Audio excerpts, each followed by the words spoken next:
లోకహితం కోరుకునే గో బ్రాహ్మణులకు అల్లా చల్లని చూపు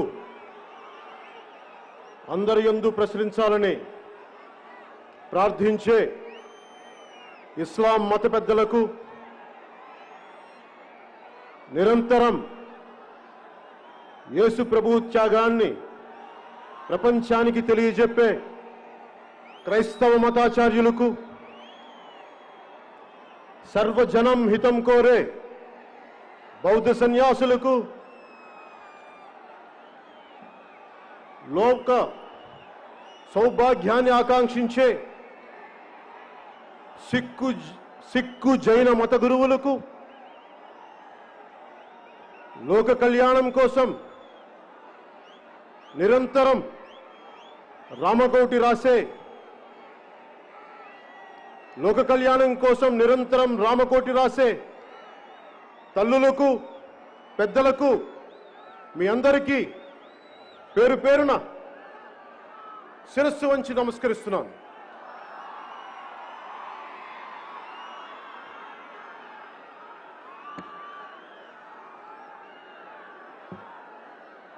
రాష్ట్రం నలుమూలల నుంచి, ఆంధ్ర రాష్ట్రం నలుమూలల నుంచి, తెలంగాణ రాష్ట్రం నుంచి,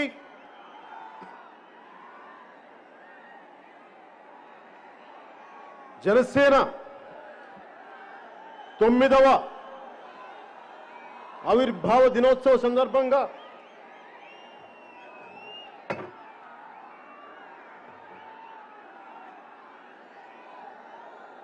ఆంధ్ర రాజధాని అమరావతిలోని మంగళగిరి తాడేపల్లి మండలంలోని ఇమ్మటం గ్రామం పంచాయతీలో దామోదరం సంజీవయ్య గారి కళా ప్రాంగణానికి విచ్చేసిన కొదమ సింహాల్లాంటి జన సైనికులకు, ఆడబెబ్బులి లాంటి వీర మహిళలకు,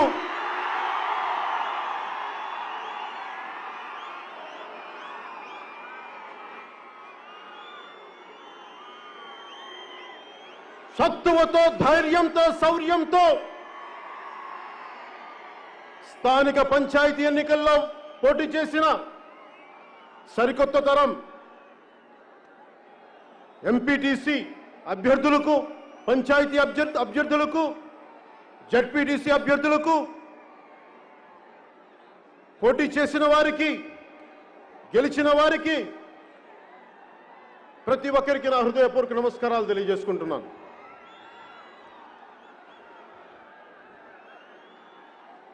ఈ సభని జరిపేందుకు అనుమతి ఇచ్చిన, మా పొలాల్లో సభను చేసుకోండి అని చెప్పిన ఇమ్మటం పంచాయతీ రైతు సోదరులకు ముందుగా నా కృతజ్ఞతలు తెలియజేసుకుంటున్నాను. మీరు చూపించిన ఈ ప్రేమ, సభ పెట్టుకొని మీరు మాకు అండగా నిలబడ్డందుకు నేను మీకు ఈ రోజున ఒక మాట ఇస్తున్నాను. వ్యక్తిగతంగా నా ట్రస్ట్ తరపు నుంచి ఇమ్మటం గ్రామ పంచాయతీకి 50 లక్షలు నేను మీకు ఇస్తున్నాను.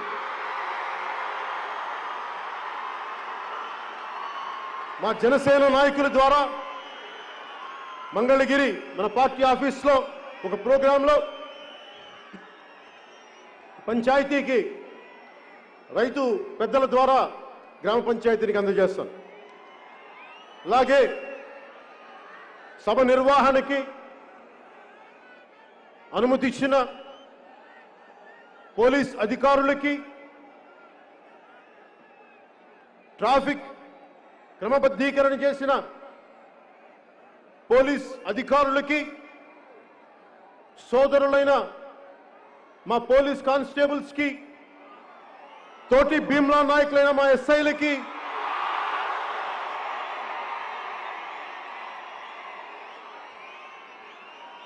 మీ అందరికీ పేరు పేరున నా హృదయపూర్వక నమస్కారాలు, ధన్యవాదాలు.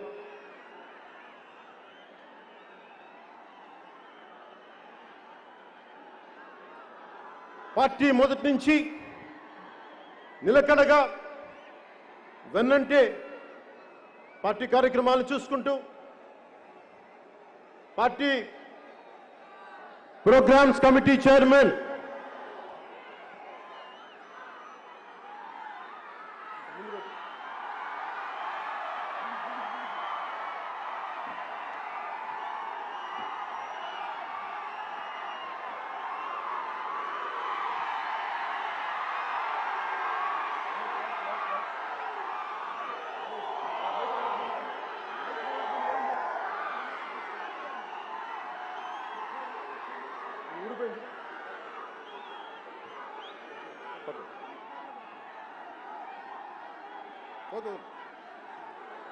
Party programmes committee chairman KK గారికి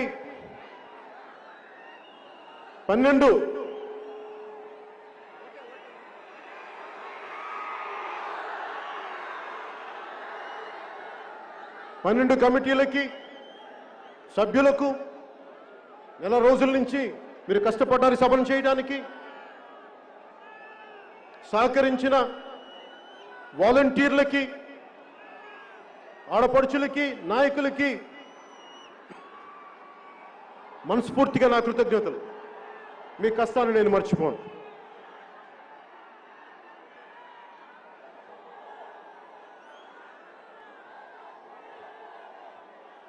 రాష్ట్ర క్షేమం రాష్ట్ర అభివృద్ధి బాగుండాలని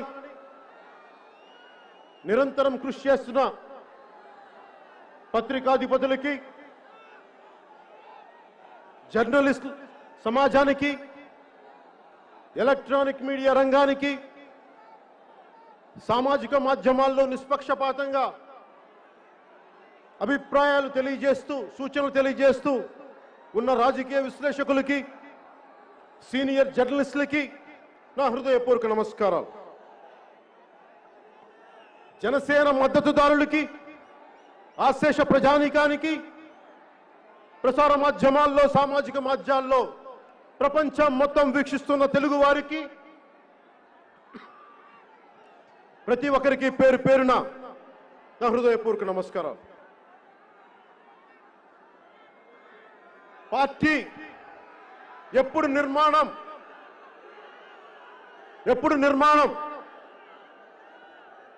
ఎలా ఉంటుంది అని చాలా సంవత్సరాల నుంచి ప్రశ్నిస్తే ఈ రోజున ప్రతి జిల్లాలో అధ్యక్షులు మా జిల్లా అధ్యక్షులకి మండల అధ్యక్షులకి కార్యవర్గానికి పేరు పేరున ప్రతి ఒక్కరికి నా హృదయపూర్వక నమస్కారాలు. మా జనరల్ సెక్రటరీస్కి పేరు పేరున ప్రతి ఒక్కరికి నా హృదయపూర్వక నమస్కారాలు. పిఏసి సభ్యులకి నా హృదయపూర్వక నమస్కారాలు. రాజకీయాల పట్ల దేశభక్తి పెంపొందించుకునే సమయంలో నాకు సరైన మార్గం చూపించిన మా సోదరుడు, నేను ఈ రోజున రాజకీయాల మీద పాలసీ మీద అవగాహన ఎంతో కొంత మాట్లాడుతున్నానంటే దానికి కారణం నాగబాబు గారు. ఆయన నెల్లూరులో లా కాలేజ్ చదువుకుంటున్న సమయంలో విఆర్ లా కాలేజ్లో ఆయన ఇచ్చిన ఒకే ఒక పుస్తకం నాకు చాలా ప్రేరణ. We the people we the nation అని నాని పాల్కీవాలా గారు. అది నాకు ఒక బైబిల్ అయిపోయింది. సో దాని స్ఫూర్తిని నింపుకొని ఈ రోజున బలంగా మీ ముందున్నానంటే దానికి కారణం ఆయన ఇచ్చిన నాకు ఒక మంచి పాఠం. అలాంటి సోదరులు నాగబాబు గారికి నా హృదయపూర్వక నమస్కారాలు. గెలిచినా ఓడినా ప్రయాణం నీతోనే జనసేనతోనే అని చెప్పిన ఉమ్మడి రాష్ట్ర సభాపతి, ఉమ్మడి రాష్ట్ర మాజీ సభాపతి, పిఎస్సి చైర్మన్, సీనియర్ రాజకీయ నాయకులైన పెద్దలు శ్రీ నాదెండ్ల మనోహర్ గారికి నా హృదయపూర్వక నమస్కారం.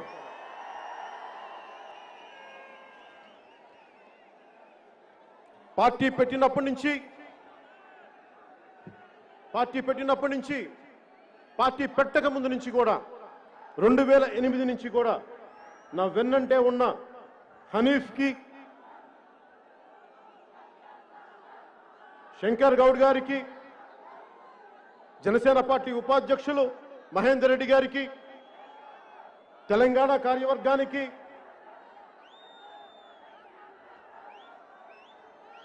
విద్యార్థి విభాగం అధ్యక్షుడు సంపత్కి, తెలంగాణ జనసేన కార్యవర్గానికి, తెలంగాణ జన సైనికులకి నా హృదయపూర్వక నమస్కారం.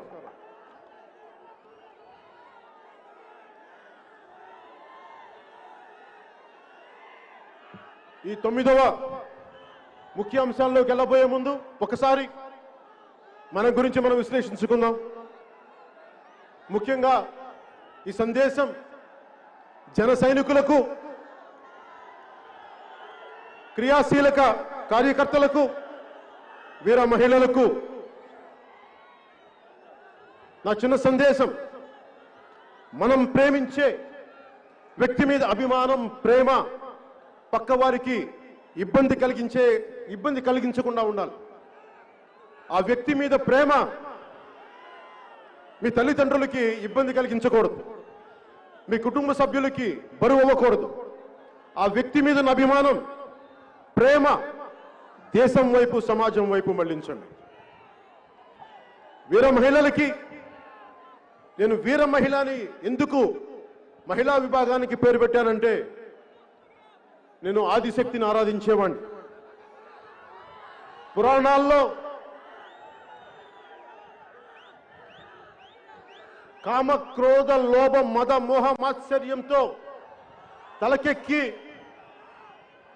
పురుష దేవతల్ని కూడా ఓడించి ఇబ్బందులు పెట్టి అలాంటి దేవతలు కూడా తిరిగి శరణు వేడుకునేది ఆదిశక్తిని. ఆ ఆదిశక్తి మళ్ళీ శక్తి ఇచ్చి పురుష దేవతలకు యుద్ధం చేయమని పంపిస్తుంది. అలాంటి ఆదిశక్తి ప్రతిరూపాలైన మా వీర మహిళలకి, ఆడపడుచులకి నా హృదయపూర్వక నమస్కారాలు. చరిత్రలో చదువుకున్నాం, ఖడ్గతిక్కన యుద్ధం నుంచి పారిపోతే తల్లి, భార్య ఇద్దరు పసుపు గాజులు పిచ్చి స్వాగతం పలుకుతారు. ఈ లోకంలో, ఈ సమాజంలో మగవాళ్ళు మగవాళ్ళగా ప్రవర్తించకపోతే వీర మహిళలే గుండెల్లో శౌర్యం నింపాలి, వాళ్లే మార్పును తీసుకురావాలి. అలాంటి వీరత్వం చూపించే ఆడపడుచులకు, ఆదిశక్తితో సమానం లాంటి వీర మహిళలకు నా గుండె లోతుల్లోంచి మీ కృతజ్ఞతలు తెలియజేసుకుంటున్నాను.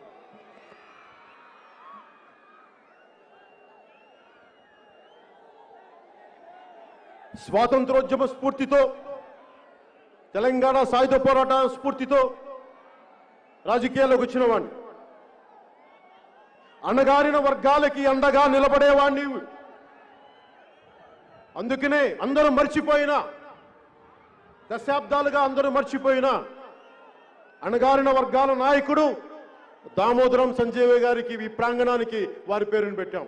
మేము మర్చిపోలేదు, ఎవరన్నా మర్చిపోనివ్వండి, అందరూ మర్చిపోనివ్వండి, దామోదరం సంజయ్ గారిని మేము గుండెల్లో పెట్టుకుంటాం. ఆయన స్ఫూర్తిని రాజకీయాల్లో కొనసాగిస్తాం. అణగారిన వర్గాలకి అండగా ఉండేవాడిని. అలాగే అన్ని వర్గాల ప్రజలకి, వారి అభివృద్ధికి చేదోడు వాదోడుగా ఉండేవాడిని. అందరూ బాగుండాలని కోరుకునేవాడిని. తెలంగాణ సంస్కృతిలో భాగమైన అలాయి బలాయి ఒక సంస్కృతి ఉంది. ఆత్మీయ ఆలింగనం అంటాం. ఒకే ఊర్లో ఉండి ఇరుగు పొరుగుండి గొడవలు పడతాం, మాట అనుకుంటాం. కానీ ఒక్క దసరా రోజున మటుకు అందరం దగ్గరికి వచ్చి ఒక చిన్న మాట అనుకున్నాం, ఇంకోటి అనుకున్నాం. ఆ దసరా రోజున జమ్మి చెట్టు ఆకులు ఇచ్చి ఒకరినొకళ్ళు ఆత్మీయ ఆలింగనం చేసుకుంటారు. అలాగే రాజకీయాల్లో కూడా ప్రజా సమస్యల కోసం చాలా ఒక మాట అనుకుంటాం. కొన్నిసార్లు స్థాయి దాటే మాటే అనుకుంటాం. అలా అనుకున్నప్పుడు తిరిగి ఇది రాజకీయాల్లో విభేదాలు ఉంటాయి తప్ప వ్యక్తిగత ద్వేషాలు ఉండకూడదని నమ్మేవాడిని. నాకు ఈ అలాయ్ బలాయ్ స్ఫూర్తిని నాకు తెలియజేసిన సీనియర్ రాజకీయ నాయకులు, మాజీ కేంద్ర మంత్రి, హిమాచల్ ప్రదేశ్ గవర్నర్గా ఉన్న హిజ్ ఎక్సలెన్సీ బండారు దత్తాత్రేయ గారికి నేను మనస్ఫూర్తిగా నా కృతజ్ఞతలు, నమస్కారాలు తెలియజేసుకుంటున్నాను. అలాగే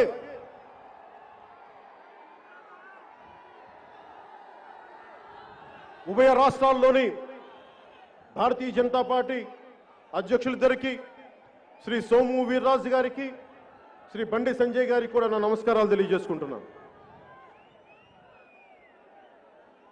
ఉభయ రాష్ట్రాల్లోని కాంగ్రెస్ నాయకులకు, కార్యకర్తలకు కూడా నా హృదయపూర్వక నమస్కారాలు. సిపిఐ సిపిఎం నాయకులైన మధు గారికి, రామకృష్ణ గారికి, వారి నాయకులకి, వారి కార్యకర్తలకు కూడా నా నమస్కారాలు. సోదరులు కల్వకుంట్ల తారక రామారావు గారికి, టిఆర్ఎస్ నాయకులు, మంత్రివర్యులు, అలాగే టిఆర్ఎస్ అధినాయకత్వానికి, వారి నాయకులకు, వారి కార్యకర్తలకు కూడా నా హృదయపూర్వక నమస్కారం. తెలంగాణ రాష్ట్రంలో, తెలంగాణ రాష్ట్ర సాధనలో క్రియాశీలకంగా వ్యవహరించిన మాజీ మంత్రివర్యులు, తెలుగు ప్రజల ఐక్యతను కోరే, మనసారా ఆకాంక్షించే డాక్టర్ విజయరామారావు గారికి కూడా నా నమస్కారాలు. ఉత్పత్తి కులాలైన బీసీలకి, సంచార బీసీ జాతులకి, అణగారిన వర్గాలకి వారు ఆర్థికంగా పరిపుష్టి ఉండాలి, వారు ఆర్థికంగా బలపడాలి అని నాకు ఎంతో చక్కటి బోధన చేసిన, పాఠాలను చెప్పిన, ఓ సమావేశంలో చెప్పిన మాజీ ఎంపీ శ్రీ బూరా నరసన్న గౌడ్ గారికి కూడా నా హృదయపూర్వక నమస్కారం. తెలంగాణ, ఆంధ్ర మేధావులకు, సామాజిక కార్యకర్తలకు కూడా నా నమస్కారం. అలానే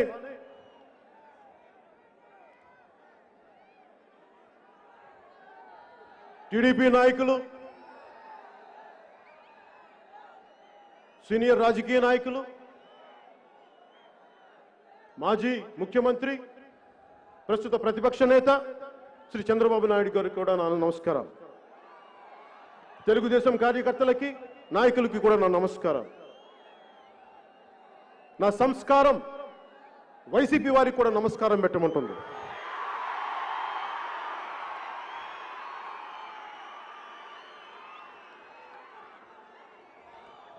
వైసీపీ నాయకులకి, కార్యకర్తలకు కూడా జనసేన 9వ ఆవిర్భావ దినోత్సవ సందర్భంగా మీ అందరికీ నా హృదయపూర్వక నమస్కారం.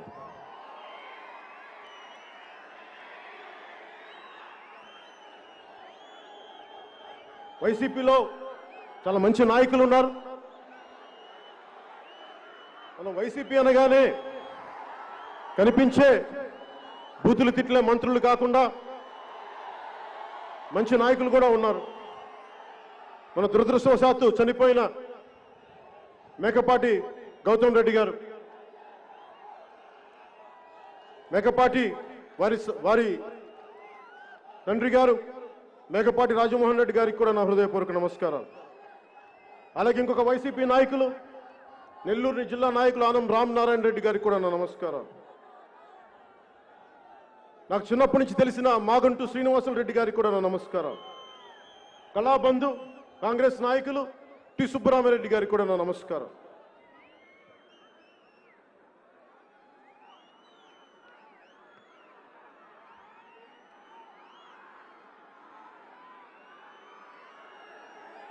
నమస్కారాల పర్వం పూర్తయింది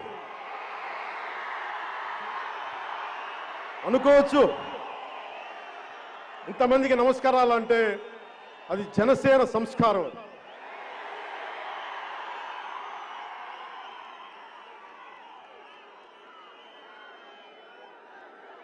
ఒక పార్టీని నడపడం అంటే, మీరు ఇక్కడ ఉండి నన్ను రమ్మంటే ఎలాగా, మీద వాళ్ళు కనిపించొద్దా, మీరు పక్కన చూడండి పంపిస్తాం. ఒక పార్టీని నడపడం అంటే ఏంటి? ఒక పార్టీ నడపడం అంటే వేల కోట్లు ఉండాలా? ఏముండాలి ఒక పార్టీ నడపడానికంటే?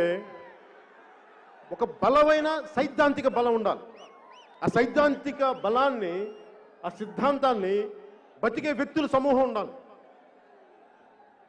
ఒక్కళ్ళు ఇద్దరు అలా స్టార్ట్ అవుతుంది ఎప్పుడు. అలా ఒక బలమైన ఒక పార్టీని నడపడం అంటే ఒక బలమైన సిద్ధాంతాన్ని పట్టుకొని ఉండటం. ఆ సిద్ధాంతాన్ని పట్టుకున్న ఇన్ని లక్షల మందితో కలిసి ఉండటం, వారిని కలిపి ఉంచటం. 2014లో ఏమాత్రం పూర్తి స్థాయి రాజకీయ అనుభవం లేని 6 మంది రాష్ట్ర కార్యవర్గంతో 150 మంది క్రియాశీలక కార్యకర్తలతో 2014 మార్చి 14న ఆంధ్ర తెలంగాణ రాష్ట్రాల ఉమ్మడి రాజధాని అయిన హైదరాబాద్లో ప్రారంభం చేశాం. సరిగ్గా 8 సంవత్సరాలు పూర్తి చేసుకొని ఈ 22 మార్చి 14కి 6 మందితో ప్రారంభమైన రాష్ట్ర కార్యవర్గం ఈ రోజున 76 మందితో ఉంది. లీగల్, చేనేత, మత్స్యకార, డాక్టర్స్, ఐటీ, ప్రోగ్రాం విభాగాల్లో 400 మందితోటి. జిల్లా కార్యవర్గం, జిల్లా అధ్యక్షులు కానీ వీరితోటి 334 మంది. 416 మండలాల్లో మండల అధ్యక్షులతో 13,369 పంచాయతీలకి 12,200 పంచాయతీల్లో జన సైనికులు రేపొద్దున కార్యవర్గం కాబోతా ఉన్నారు. 150 మంది క్రియాశీలక కార్యకర్తలతో ప్రారంభమై 5 లక్షల ధ్యేయం దిశగా ఈ రోజున 3,26,000 క్రియాశీలక కార్యకర్తలు ఉన్నారు. ఎక్కడ 150, ఎక్కడ 3,26,000. 8 సంవత్సరాలు పట్టింది ఇది సాధించడానికి. 2000 సార్వత్రిక ఎన్నికలు 2019 సార్వత్రిక ఎన్నికల్లో ఒక ఎమ్మెల్యే సీటు గెలుచుకొని ఆ వైసీపీ వాళ్ళు పట్టుకెళ్ళిపోయిన సీట్ అది మందే. 137 సీట్లు మనం పోటీ చేసింది 2019లో 137 సీట్లు. దాని సరాసరి 7.24% ఓటింగ్. పార్టీ గుర్తుల మీద జరిగే స్థానిక సంస్థల ఎన్నికల్లో మనం పోటీ చేసిన వాటిలో సరాసరి 27.4% పెరిగింది. పంచాయతీ ఎన్నికల్లో 60% మంది జనసేన పార్టీ మద్దతుతో బరిలో దిగారు. 60% మంది. మనం సాధించింది 1,209 సర్పంచులు, 1,576 ఉప సర్పంచులు, 4,456 వార్డు మెంబర్లుగా గెలిచారు. రాష్ట్ర వ్యాప్తంగా 2,000 ఎంపీటీసీ స్థానాల్లో జనసేన పార్టీ అభ్యర్థుల్ని పోటీకి నిలిపింది. 180 గెలిచాం. 156 జడ్పీటీసీ స్థానాల్లో జనసేన అభ్యర్థుల్ని నిలబెట్టింది. 2 జడ్పీటీసీ స్థానాలని కైవసం చేసుకుంది. అలాగే విశాఖ కార్పొరేషన్కి, మిగతా మున్సిపాలిటీలకి పోటీ చేసి కార్పొరేటర్లుగాను వార్డు మెంబర్లుగా గెలిచారు. వీటిలో కూడా 27.28% తీసుకురాగలిగాం, సాధించగలిగాం. అలాగే ఈ రోజున పార్టీ సభ్యత్వం 46 లక్షలకి చేరుకుంది. ఇదంతా ఎందుకు చెప్తున్నానంటే పక్క పార్టీలకి గొప్ప విజయంగా కాకపోవచ్చు, కానీ ఒకటి చెప్తున్నా, వైసీపీనే తీసుకుందాం, అది కాంగ్రెస్కి ఇంకొక రూపం. సీనియర్ నాయకులు ఉన్నారు అక్కడ. ఈ ముఖ్యమంత్రి, ఈ నాయకులు, వైసీపీ నాయకుల తండ్రి గారు ఆయన సీనియర్ కాంగ్రెస్ నాయకులు, ముఖ్యమంత్రి ఆయన. తెలుగుదేశం పార్టీ కూడా చాలా పెద్ద మంది, 3.5 దశాబ్దాలుగా ఉన్నది. కానీ జనసేన సీనియర్ నాయకులు ఎవరు లేరు. మీరు, నేనే, ఇంకెవరు లేరు. అందుకని ఈ విజయాన్ని చాలా బలంగా గుర్తుపెట్టుకోవాలి. ఒకటే గుర్తుపెట్టుకోండి, ఎంత సింధువైనా బిందువుతో మొదలవుతుంది. ఒక మహావృక్షమైన చిన్న విత్తుతో మొదలవుతుంది. ముల్లో కాలుని ఏలే వీరుడైనా 6 అంగుళాల అమ్మ కడుపులోనే మొదలవ్వాలి.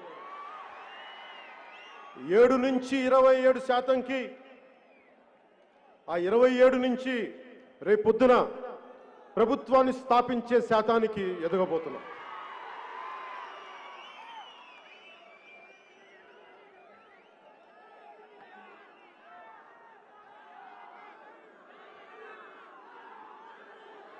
అలాగే జనసేన నాయకులకి,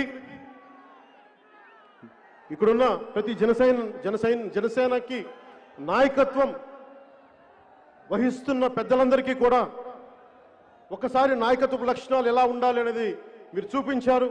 ఒకసారి వారికి మనవి చేసుకుంటున్నాను. నాయకత్వం అంటే అత్యంత ప్రతికూల పరిస్థితుల్లో, మనం గెలిచినప్పుడు కాదు నాయకత్వం, అత్యంత ప్రతికూల పరిస్థితుల్లో వ్యక్తుల తాలూకు వ్యక్తిత్వం బయటపడుతుంది. విజయం వచ్చినప్పుడు ఎలా ఉన్నామని కాదు, అపజయం వచ్చినప్పుడు ఎలా నిలబడ్డావు అన్నదే ముఖ్యం. నాయకత్వం అనేది ఎంత డబ్బు ఉంది, ఎంత పేరుంది, ఎంత అధికారం ఉంది కాదు, ఎంత ఒత్తిడిని తీసుకోగలవు, ఎంత మందిని ప్రభావితం చేయగలవు, ఎన్ని అవరోధాలైనా సరే నువ్వు అనుకున్న నిర్దిష్ట లక్ష్యాన్ని చేరుకోగలవా లేదా అన్నదే ముఖ్యం. నాయకత్వం వహించడం అంటే తను సర్వస్వం పోగొట్టుకున్న తను నమ్ముకున్న వారిని గెలిపించడం, తన ఆచరించే నీతులనే చెప్పడం, తన ఆచరించని నీతులను చెప్పకపోవడం, తనిచ్చిన మాట మీద మాట తప్ప మడం తిప్ప ఇలా కాదు, తనిచ్చిన మాట మీద నిబద్ధత కలిగి ఉండటం, కాలక్రమంలో వచ్చే మార్పులకి నిన్ను నువ్వు పోగొట్టుకోకుండా ఎలా నిలబడగలిగావు, ఎలా నిలబడి ఉండగలవు, ద్వేషించే శత్రువులను కూడా, మనల్ని ద్వేషించే శత్రువులను కూడా క్షమించి వదిలేయటం. నాయకత్వం అంటే పట్టు విడుపు ఉండటం. అలాగే నాయకత్వం అంటే ఎదుటివారి ఎదుగుదలని, సౌభాగ్యాన్ని చూసి కుళ్ళిపోకుండా ఉండటం, పక్కవాడి ఆస్తుల్ని దోచేయాలి అన్న ఆలోచన లేకపోవటం, రాజ్యాంగ స్ఫూర్తిని కాపాడటం, ప్రాథమిక హక్కులు, ఇది నా ప్రాథమిక హక్కు అని అరవబోయే ముందు ప్రాథమిక బాధ్యతల్ని నిర్వర్తించానా లేదా అన్నది తెలుసుకోవటం. మనం చేసే ప్రతి పని దేశ ప్రగతికి, సమాజ శ్రేయస్సు, మనం చేసే ప్రతి పని దేశ ప్రగతికి ఉపయోగపడుతుందా, సమాజ శ్రేయస్సుని కోరుకుంటుందా అన్న దిశలో ఉందా లేదా అన్నది మనందరం ఆలోచించాలి. అలాగే క్రియాశీల కార్యకర్తలకి ఇందాక చెప్పినట్టుగా 150 మందితో మొదలై ఈ రోజున త్వరలో 5 లక్షలు చేరుకోబోతున్నాం. కానీ ఈ రాష్ట్ర భవిష్యత్తు, ముఖ్యంగా ఆంధ్రప్రదేశ్ బాగుండాలి, చీకట్లోకి వెళ్ళకూడదు అంటే మీ 5 లక్షల మంది చేతుల్లో ఉంది. జనసేన క్రియాశీలక కార్యకర్తల చేతుల్లో ఉంది. మీ పోరాట పటిమ మీద ఆధారపడి ఉంది, మీ గుండె నిబ్బరం మీద ఆధారపడి ఉంది. నేను నడిచి చూపిస్తాను, మీరు నడవండి. చాలా అరుదుగా స్వాతంత్రం రాకముందు ఒక కొత్త తరానికి, జాతికి నిర్దేశించే అవకాశం వచ్చింది. 1970లో ఎమర్జెన్సీ టైంలో దేశం రాజకీయ ఒడిదుడుకులు ఉన్నప్పుడు ఒక కొత్త దిశానిర్దేశం చేయగలిగే అవకాశం వచ్చింది ఒక తరానికి. అలాగే 2022కి ఈ చీకటి పాలనని అంతమొందించడానికి, దాన్ని వెలుగులోకి తీసుకురావడానికి ఒక అవకాశం వచ్చింది. ఇలాంటి సామాజిక జాతి ప్రగతి కోసం నిర్మాణం చాలా అరుదుగా చరిత్రలో వస్తాయి. దీన్ని సద్వినియోగం చేసుకుందాం.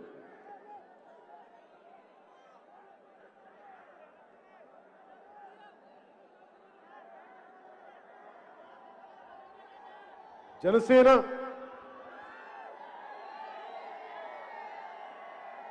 మీరు లేకపోతే, జన సైనికులు లేకపోతే జనసేన లేదు, పవన్ కళ్యాణ్ లేడు. వీర మహిళలు లేకపోతే జనసేన లేదు, పవన్ కళ్యాణ్ ఉన్నాడు. మీరందరూ ఉంటేనే మన నాయకులందరూ ఉంటారు. మీరందరూ స్ఫూర్తిస్తేనే మేము బలంగా పనిచేయగలం.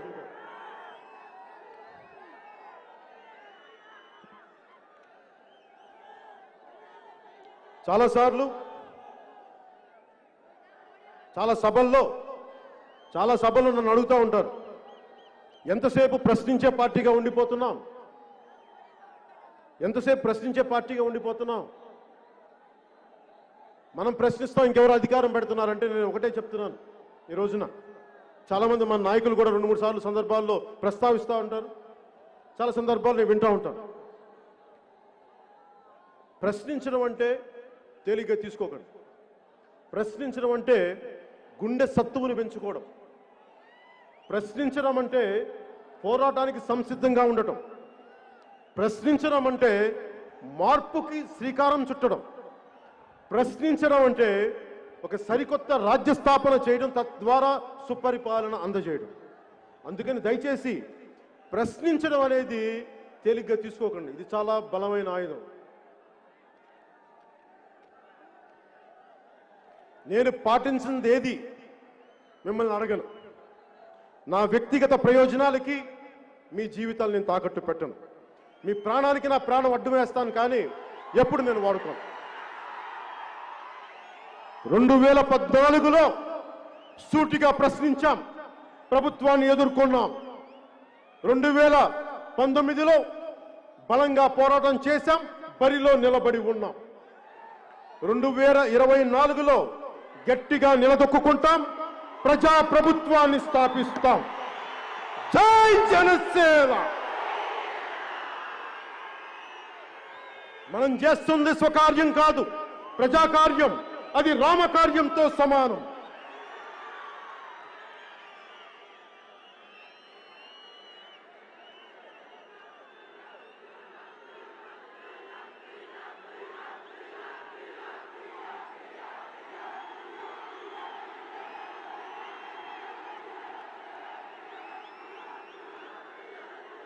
దానికి ఇంకా టైము.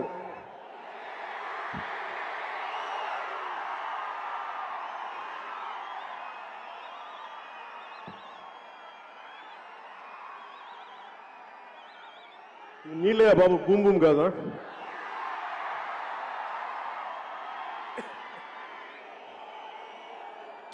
సరే, మనం దేనికోసం అయితే వచ్చామో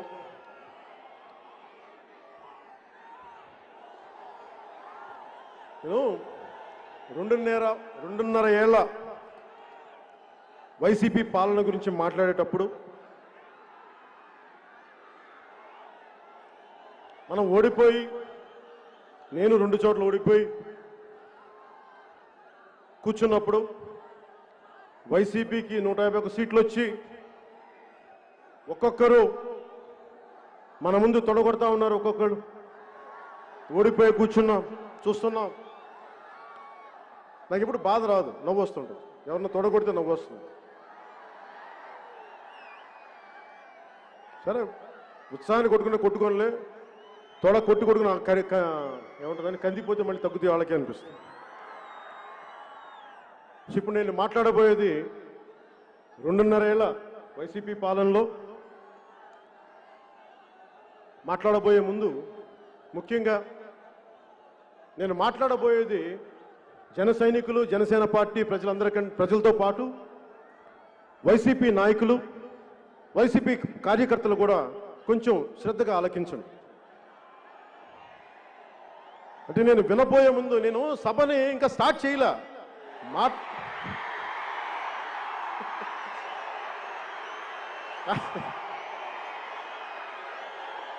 నేను ఎవరు చెప్తా ఉన్నారు, బయలుదేరబోయే లోపు నన్ను వైసీపీ నాయకులు, మంత్రులు తిట్టడం స్టార్ట్ చేశారంట. ఏదో అల్లంపల్లో వెల్లుల్లిపాయ ఏదో ఉంటుంది కదా, వెల్లంపల్లి, వెల్లుల్లిపాయ, బంతి, చామంతి, పూబంతి, గోడ కొడితే తిరిగి రాని బంతి, అవంతి, వీళ్ళేదో మాట్లాడుతున్నారంటే నేను చెప్పా, ఇంకా మాట్లాడలేదు కదా, ఏంటి వాళ్ళు తొందర ఏంటన్నా. సరే, సో బంతి, చామంతి, వెల్లంపల్లి, వెల్లుల్లిపాయ గురించి మళ్ళీ మాట్లాడుకుందాం ఇంకా సమయం.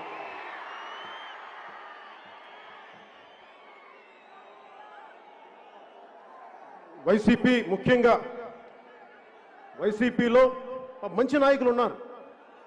ఉమారెడ్డి వెంకటేశ్వర లాంటి పెద్దలు, మాగంటి శ్రీనివాసరెడ్డి గారు, మేకపాటి కుటుంబీకులు, మంచి నాయకులు ఉన్నారు, ఆనం రామనారాయణ రెడ్డి గారు.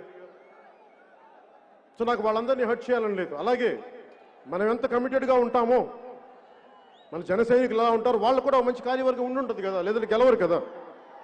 సో నాకు వైసీపీ కార్యకర్తలను కూడా నాకు హర్ట్ చేయడం ఇష్టం లేదు. నాకు మీరంటే గౌరవం ఉంది. మీ నాయకత్వం 151 సీట్లు గెలిస్తే మేము ఓడిపోయాం కాదంట్లా, కానీ మాకేం ఇబ్బంది ఉండదు. సరే మీరు బాగా చేయడం చూశాను, మీరు ఎంత బాగా చేస్తారు నేను ఎదురు చూశాను. అందరిలాగే 5 కోట్ల మంది 5.5 కోట్ల మంది ప్రజలు ఎలా ఎదురు చూశారో నేను కూడా వారితో పాటు ఒక 5.5 కోట్ల ఒకటిగా నేను ఎదురు చూశాను.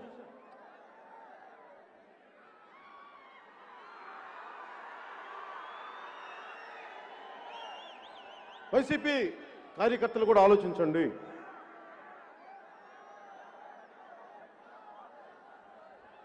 నాకు మీ వైసీపీ నాయకత్వం పైన కానీ, మీ వైసీపీ నాయకుల పైన కానీ, మంత్రుల పైన కానీ నాకు వ్యక్తిగత ద్వేషాలు ఉండవు, పెట్టుకోండి. నాకు పాలసీ మీద విభేదాలే ఉంటాయి తప్ప, మీరు ఈ పాలసీని ఎందుకు చర్యలు చేయలేదు, మీరు ఒక ఇసుక పాలసీ సరిగ్గా లేదని మాట్లాడతాను తప్ప, ఎప్పుడు కూడా ఇన్ని సంవత్సరాల్లో నేను వ్యక్తిగతంగా దాడి చేయను. అది నా సంస్కారం, అది నా తల్లిదండ్రులు నేర్పిన సంస్కారం. నాకు నిజంగా మీ నాయకత్వంలో రాష్ట్రం సుభిక్షంగా ఉంటే నేను ఆనందించేవాడిని. ఒక్క మాట మాట్లాడు, నిజంగా రాష్ట్ర ప్రజలు సుఖ సంతోషాలతో ఉంటే అంతకుమించి కావాల్సింది ఏముంది? ఏ ప్రభుత్వం వచ్చినా వైసీపీ కార్యకర్తలు కూడా ఆలోచించండి. మీరు ఒక కొత్త ఇంట్లోకి వెళ్తే శుభంతో మొదలు పెడతారు కదా, ఒక కొబ్బరికాయ కొడతాం, ఒక దీపం వెలిగిస్తాం. కానీ మీ వైసీపీ ప్రభుత్వం వస్తే ఏ ప్రభుత్వం వచ్చినా శంకుస్థాపనతో మొదలు పెడతారు. కానీ మీ వైసీపీ ప్రభుత్వం కూల్చివేతతో మొదలు పెట్టారు, అశుభంతో మొదలు పెట్టారు. మీరు అశుభం.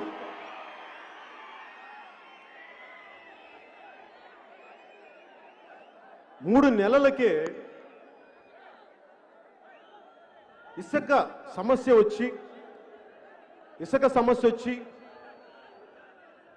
ఇసుక పాలసీ ఇంకా రాకపోవడం వల్ల ఆపేస్తే భవన నిర్మాణ కార్మికులు రోడ్డు మీద పడ్డారు. అంటే దాంట్లో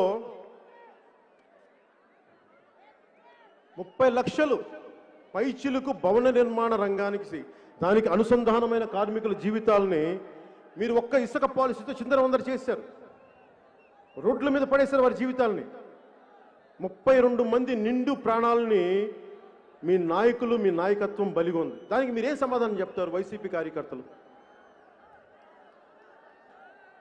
ఈ పాలసీకి సమస్య ఏంటంటే ఇసుక కాంట్రాక్ట్ ఎవరికి ఇవ్వాలి? ఏ పాలసీ తెస్తే మా వైసీపీ నాయకులకి వేల కోట్లు వస్తాయి అన్న ఆలోచనకి మూల్యం, ఖరీదు 32 నిండు ప్రాణాలు. ఆడపడుచుల్ని మీరు విధవల్ని చేశారు, గుర్తుపెట్టుకోండి. ఇది మీరు చేసిన ద్రోహం. 6 రోజుల నుంచి వరుస క్రమంలో ఇప్పటిదాకా నిన్న మన సభకి ఆటంకం కలిగించేంత వరకు చూస్తే ఇంత నెగిటివ్ మనుషులేంట్రా బాబు, ఇంత విధ్వంసపూరితమైన ఆలోచన విధానం ఏంట్రా బాబు అనిపిస్తుంది. అంటే వీళ్ళు ఏమనుకొని వచ్చారు రాజకీయాల్లోకి? అంటే నేను ఇప్పుడు మీరున్నారు, నేను సభకు వస్తే మా ఇది చేద్దాం, లేదంటే నేను పెద్ద ఇది చేస్తాం అనుకుంటారు. వీళ్ళు కూడా ఏదో అనుకుని ఉండాలి కదా, వైసీపీ నాయకులు కూడా. ఎవరైనా సరే రాజకీయాల్లోకి వస్తున్నారంటే సమాజం పట్ల చాలా ప్రేమ ఉంటే కానీ రాడు రాజకీయాల్లోకి. అట్లీస్ట్ నేనైతే అది. సో నాకేముంది, చిన్నప్పుడు నేను ప్రతిజ్ఞ చదువుకున్నాను. మీరు కూడా చదువుకొని ఉంటారు చిన్నప్పుడు, ఇప్పుడు చిన్నపిల్లలు కూడా చదువుతూ ఉంటారు. పైడిమర్రి సుబ్బారావు గారు రాసింది ప్రతిజ్ఞ. భారతదేశం నా మాతృభూమి, భారతీయులందరూ నా సహోదరులు. మరి వైసీపీ వాళ్ళు ఏం ప్రతిజ్ఞ చేసుకొని వచ్చుంటారు రాజకీయాల్లో? వాళ్ళు కూడా ఏదో ప్రతిజ్ఞ చేసుకోకపోతే ఇంత దరిద్రం చేయరు కదా రాష్ట్రాన్ని. బలమైన ప్రతిజ్ఞ చేసుకుని ఉన్నారు. ఆంధ్రప్రదేశ్ మా సొంత భూమి, ఆంధ్రులందరూ మా బానిసలు, రాజ్యాంగ స్ఫూర్తిని తొంగలో దొక్కుతాం, న్యాయ వ్యవస్థని లెక్కే చెయ్యం, పోలీసుల్ని ప్రైవేట్ ఆర్మీగా వాడేస్తాం, ఉద్యోగుల్ని తిప్పలు పెడతాం, 3 చెరువులు నీళ్లు తాగిస్తాం, నిరుద్యోగులకి మొండి చెయ్యి చూపిస్తాం, రాష్ట్ర రహదారుల్ని గుంతలమయం చేస్తాం, ప్రజల ఎన్నో పోసలు ఇరగొడతాం, ఆ ఇరగొట్టేంత వరకు విశ్రమించాం. సహజంగా పెట్టుబడుల్లో వచ్చే పెట్టుబడుల్లో 50% మా వాటా మేము లాక్కుంటాం. చిన్న పెద్ద తేడా లేకుండా అందరి ఆర్థిక మూలాల్ని కొడతాం, దెబ్బ కొడతాం. అన్నం పెట్టే రైతన్నల్ని అండగా ఉంటామని చెప్తాం. అధికారంలోకి రాగానే వారిని అప్పులు ఊబిలోకి నెట్టేస్తాం. ఆత్మహత్యలు చేసుకుంటారంటే ప్రోత్సహిస్తాం. ఇసుకన్న మటుకు అప్పడంలా కరాకరా నవ్వులేస్తాం. సహజ వనరుల్ని శాంతానికి వాడేసుకుంటాం. దేవతల విగ్రహాలు అపవిత్రం చేసిన వారిని గుండెల్లో పెట్టి రక్షించుకుంటాం. గజం ఖాళీ స్థలం కనిపిస్తే కబ్జా పెడతాం. పార్కులు, స్కూళ్ళు, కాలేజీలు, ప్రభుత్వ భవనాల్ని తాకట్టెట్టేస్తాం. సంపూర్ణ మద్యపాన నిషేధం ద్వారా ప్రజల్ని చిత్తుగా తాగిస్తాం. మా వైసీపీ పార్టీ ఆదాయపు వనరుల్ని మేము పెంచుకుంటాం. ఎవడన్నా గొంతెత్తితే సావగొడతాం, కేసులు పెడతాం, లాఠీలతో చితగొట్టిస్తాం. మా వైసీపీ ఎంపీ అయినా సరే ఒక్క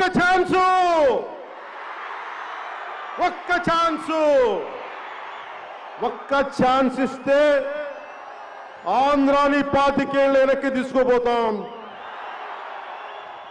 ఇంకొక ఛాన్స్ ఇస్తే స్కూల్కి వెళ్ళే చిన్నపిల్లల చేతిలో చాక్లెట్లు లాక్కుంటాం.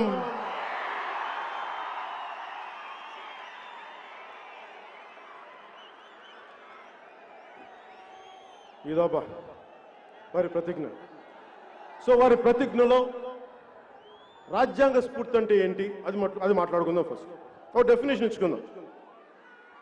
రాజ్యాంగ స్ఫూర్తి అంటే స్వాతంత్రం విడిపోయిన తర్వాత మన దేశాన్ని ఎలా నడపాలి, మన కులాలు, మన సంస్కృతులు, మన మతాల మధ్యలో ఒక సమతుల్యత ఎలా పట్టుకురావాలి, జాతీయత అనేది ఎలా తీసుకురావాలి, ఇంత విభిన్నమైన సంస్కృతుల మధ్య, భాషా విభేదాల మధ్య దేశంగా ఎలా పటిష్టంగా ఉంచాలి అని పెద్దలు బాబు రాజేంద్ర ప్రసాద్ గారి అధ్యక్షతన, అంబేద్కర్ గారు చైర్మన్గా, అల్లాడి కృష్ణస్వామయ్య గారు లాంటి నిష్ణాతులు, ఎందరో మహానుభావులు దాదాపు 2 సంవత్సరాలు కష్టపడి రాజ్యాంగాన్ని ఇచ్చారు.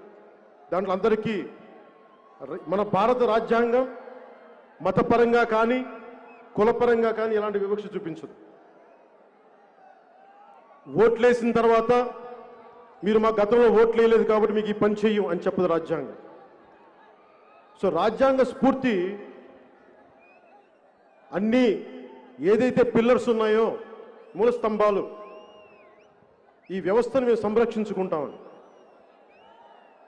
దీంట్లో సర్దార్ వల్లభాయ్ పటేల్ గారి మాటలు, ఆయన భారతదేశాన్ని యూనియన్గా చేయడానికి ఆయన పడ్డ తపన, అన్ని 500 పైచిలకు ప్రిన్స్లే స్టేట్స్ని అందరి దగ్గరికి వెళ్ళి ఆయన అడిగింది. మాట్లాడుతుంటే మా రాజ్యాలను మేము ఎందుకు ఇవ్వాలి, మేము ఇండియన్ యూనియన్ ఎందుకు జాయిన్ అవ్వాలంటే రకరకాలుగా మాట్లాడి కన్విన్స్ చేసి ఆయన చెప్పింది కూడా మీకు రాజభరణం ఇస్తాం అని అంటే, వాళ్ళు రాజభరణం కోసం ఒప్పుకోలేదు కానీ రాజభరణాన్ని కూడా పాప యాక్సెప్ట్ చేశారు. వాళ్ళ ఆ రోజున ఆ రాజులు కానీ ఒప్పుకోకుండా ఉండుంటే ఈ రోజున భారతదేశం ముక్కలుగా ఉండే పరిస్థితి. సో ఆయన అడిగారు, మేము ఎలా నమ్మమంటే, నేను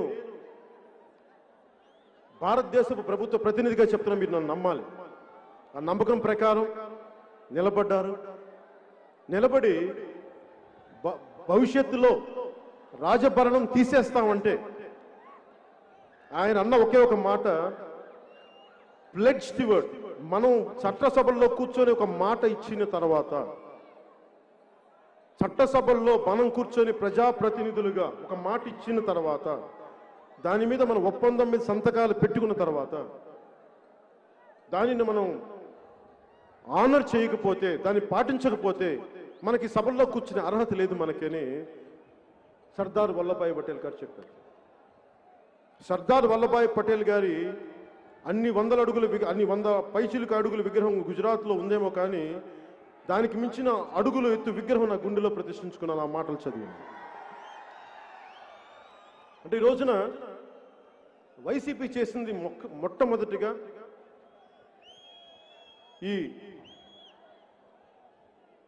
ఈ పీపీఎస్ క్యాన్సిల్ చేయటం. 3 ముఖ్యమైన పనులు చేశారు రాగానే. గత ప్రభుత్వం చేసిన పనులు, గత ప్రభుత్వం ఏ పనులనైతే సంతకం పెట్టిందో, ఒప్పందం చేసుకుందో, అందరూ కూర్చొని ఏం చేశారు, అమరావతి అనేది మా రాజధాని, ఈ రాజధానిని అందరూ ఒప్పుకుంటున్నాం. సో అమరావతి అనేది రాజధానిగా చేసి ఆంధ్రాకి రాజధాని ఒప్పుకున్న తర్వాత ప్రతిపక్షంలో ఉండి ఇప్పుడున్న ముఖ్యమంత్రి కూడా ఒప్పుకుంటేనే అది ముందుకెళ్ళింది. దానికి ప్రధానమంత్రి నరేంద్ర మోదీ గారు వచ్చారు. సో ఇది చేసిన తర్వాత రాగానే రాజధాని ఇక్కడ కాదు, 3 రాజధానులు. అలాగే cancellation of PPAs, power purchase agreements. మేము ఆ ప్రభుత్వం చేసుకుంది కానీ మా ప్రభుత్వంతో సంబంధం లేదు అంటే ఒకటి అర్థం చేసుకోవాలి, గవర్నమెంట్ అంటే కంటిన్యూటీ ఆఫ్ పాలసీ. మీరు వచ్చి ప్రభుత్వాలు రాజు మారినప్పుడల్లా రాజధానులు మారవు, ముఖ్యమంత్రులు మారినప్పుడల్లా పాలసీలు మారవు. ఆ పాలసీలో తప్పొప్పులుంటే సరిచెయ్యాలి, ముందుకు తీసుకెళ్ళాలి తప్ప మేము చెయ్యం, మేము వేరే పాలసీలు అంటానంటే అది కుదరదు. అలాగే ముందుగా అమరావతికి రాజధాని మీదే తీసుకుంటానంటే నేను తెలుగుదేశం పార్టీకి భారతీయ జనతా పార్టీతో కలిసి జనసేన 2014న వారికి మన మద్దతు తెలిపి వారి విజయానికి మన వంతు సహకారం అందించాం. మరి రాజధాని విషయంలో ఇక్కడ పెనుమాక కానీ, ఉండవల్లి గ్రామ ప్రజలు కానీ, ఇంకా మిగతా గ్రామాల్లోని రైతులందరూ మాకు భూములు ఇవ్వడం ఇష్టం లేదు రాజధాని కంటే, నేను వారి వెంట నిలబడ్డాను. ఆ రోజు నా ప్రభుత్వాన్ని ఒకటే ప్రశ్నించాను, మీరు అంచెలంచెలుగా మీరు రాజధాని నిర్మించండి. ఇది నేను వారికి మద్దతు ఇచ్చిన వ్యక్తిని. నేను మద్దతు ఇచ్చిన ప్రభుత్వానికి నేను చెప్పాను మీరు అంచెలంచెలుగా వెళ్ళండి. నేనే గొంతెత్తినప్పుడు ఈ రోజున 3 రాజధానులు అని చెప్పే వైసీపీ మంత్రులు కానీ, వారి నాయకత్వం కానీ ఆ రోజు మీరు ఎందుకయ్యా చెప్పలేదు? మీరు గాడిదలా కాస్తున్నారు. మీరు ఆ రోజున ప్రతిపక్షంలో ఉండే గాడిదలా కాస్తున్నారు మీరు. ఆ రోజే మీ బుర్ర ఏమైంది? మీ బుద్ధి ఎక్కడ ఉంది? ఆ రోజున గాడిదలు కాసే పనులు మీరు ఏం చేస్తున్నారా? ఆ రోజున మీరు ఆ రోజు చెప్పించలేకపోయారా? మీ వైసీపీ నాయకుడు సత్తెనపేట ఏదో నరసరావుపేట మర్చిపోయిన ఆయన నియోజకవర్గం ఏంటో,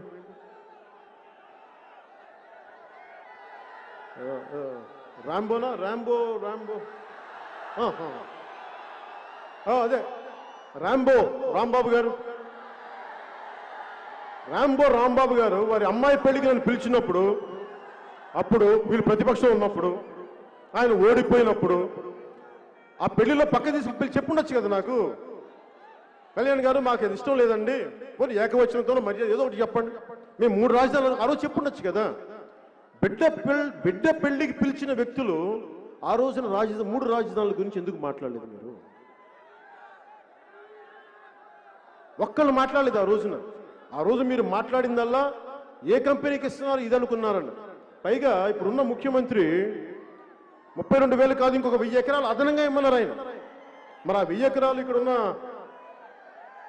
ఈ రామకృష్ణారెడ్డి గారి అనుకుంటా అది చెప్పారు. అలాగే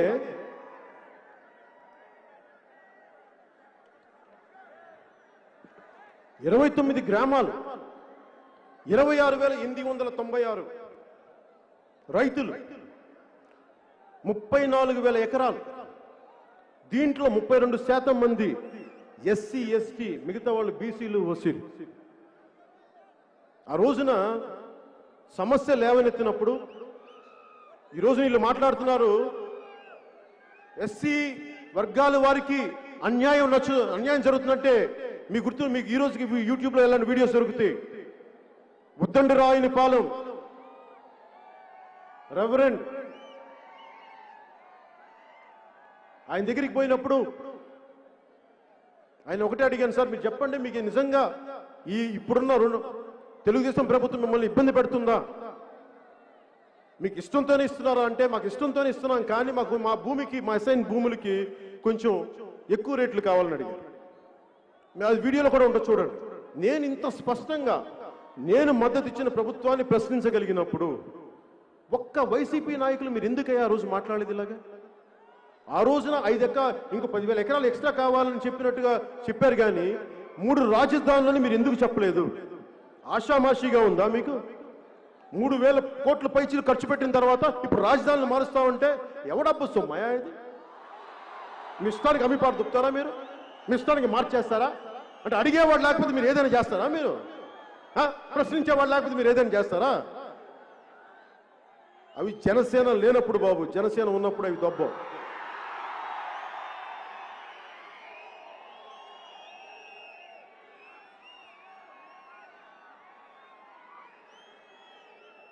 ఈ రోజున అమరావతి రైతులకి చెప్తున్నా, ఆంధ్రప్రదేశ్ రాజధాని అమరావతి, ఎక్కడికి వెళ్ళదు. మీ కష్టం, మీ మీద పడ్డ ప్రతి లాఠీ దెబ్బ నా మీద పడ్డట్టు గుర్తుపెట్టుకోండి. నేను ఖచ్చితంగా చెప్పగలను, అమరావతి ఇక్కడి నుంచి కదలదు. అలా అని చెప్పి మిగతా ప్రాంతాలను వదిలేస్తామని కాదు. మీకు ఇచ్చాం మాట, చట్టసభల్లో మాట ఇచ్చారు. రాజ్యాంగం చట్టసభలో ఇచ్చిన మాటని మీరు నిలబెట్టుకోకపోతే ఒకటి అడగండి, శాసనాలు చేసేవాళ్ళు శాసనాల్ని పాటించకపోతే నేను ఈ మాట ఎందుకినా? చిన్న పిల్లడు కూడా అడగండి. అంటే మీరు శాసనాలు చెప్తారే తప్ప పాటించరా? అవన్నీ కుదరవు. అలాగే అమరావతి రాజధాని నేపథ్యంగా న్యాయ వ్యవస్థకి ఇలా అరుపుల వల్ల ఇలా అరుపుల వల్ల ఏం ప్రయోజనాలు రావు. ఆగండి, మీకు ఇదే ఈ ఉత్సాహం తగ్గించుకోండి. ఈ అరుపుల వల్ల ప్రయోజనాలు ఏం రావు. ఆగండి, కూర్చో. నాకు ఆనందం రాదు, కూర్చో. ఈ అమరావతి నేపథ్యంలో న్యాయ వ్యవస్థను కూడా తప్పుపట్టే స్థాయికి వెళ్ళిపోయింది వైసీపీ ప్రభుత్వం. న్యాయ వ్యవస్థని కూడా, ఈ దేశానికి మూల స్తంభాలైన న్యాయ వ్యవస్థ, అందులోని వ్యక్తులు వ్యక్తిగతంగా నీకు నచ్చచ్చు నచ్చకపోవచ్చు, కానీ వ్యవస్థను మటుకు ప్రశ్నించే హక్కు లేదు. ఆంధ్రప్రదేశ్ ప్రభుత్వాన్ని తిట్టే హక్కు నాకు, ప్రభుత్వ వ్యవస్థను తిట్టే హక్కు లేదు, వ్యక్తులను తిట్టే హక్కు ఉంది నాకు. వైసీపీకి కూడా మీకు తెలుసుకోవాల్సింది, వ్యక్తులను మీరు దాడి చేస్తూ ఉన్నారు. ఈ పద్ధతి మీరు చేసుకుంటే ఏమవుతుందంటే, మీ చట్టాలను మీరే పాటించినప్పుడు మీకు న్యాయ వ్యవస్థను ప్రశ్నించే హక్కు మీకు ఎక్కడదయా? మీకు వాడు ఎలాంటి మాటలంటే, ఎంత ఒళ్ళు పొగరం మాటలంటే, ముఖ్యంగా అందరూ చెప్పట్లేదు వైసీపీ నాయకులు, దయచేసి ఈ చూస్తున్నాడు కూడా మీరు దయచేసి అర్థం చేసుకోండి. నేను వైసీపీ నాయకులు అంటున్నానంటే మాట్లాడిన నాయకుల గురించే మాట్లాడతాను. మాట్లాడిన నాయకుల మీద నాకు గౌరవం ఉంది, నేను మీ గురించి మాట్లాడలేదు. ఒక్కొక్కళ్ళు ఏం మాట్లాడారంటే, హైకోర్టు ఒక పార్టీ బ్రాంచ్ ఆఫీస్గా మారింది. అసలు ఎలా తిట్టారంటే, న్యాయవాన్ తిట్టి సోషల్ మీడియాలో తిట్టడం, బూతులు తిట్టడం, అమెరికాలో కూర్చొని తిట్టించడం, ఏ స్థాయికి వీరి గూండాగర్ది వెళ్ళిపోయిందంటే, మన ఇళ్లలోకి వచ్చి మన రైతులు కొట్టడం కాదు, న్యాయ వ్యవస్థను శాసించే వ్యక్తులు జీవితాల్లో కూడా వెళ్ళిపోయి తిట్టడం స్టార్ట్ చేశారు. అది వీళ్ళ గూండాతనం. క్రిమినల్స్ రాజకీయాలు వెళ్తే ఇలాగే ఉంటుంది. ఈ తప్పుని మనందరం కలిపి చేసాం, మర్చిపోతాం. నిజానికి ఎంత విసిగిపోయిందంటే కోర్టు కూడా, పోలీసు సంగతి కూడా చెప్తాను. పోలీసు వ్యవస్థ కూడా ఏం చేయగలను, నేను పోలీసు పెట్టను. నేను ఇదే మాచర్లో గురజాల్లో మా నాగబాబు గారికి కూడా తెలుసు, నాగబాబు గారు కూడా పెరిగారు. నేను కూడా గుంటూరు బాపట్లో పుట్టినోడిని, గుంటూరు కారం తిన్నోడిని కూడా. పౌరుషం ఉండదా?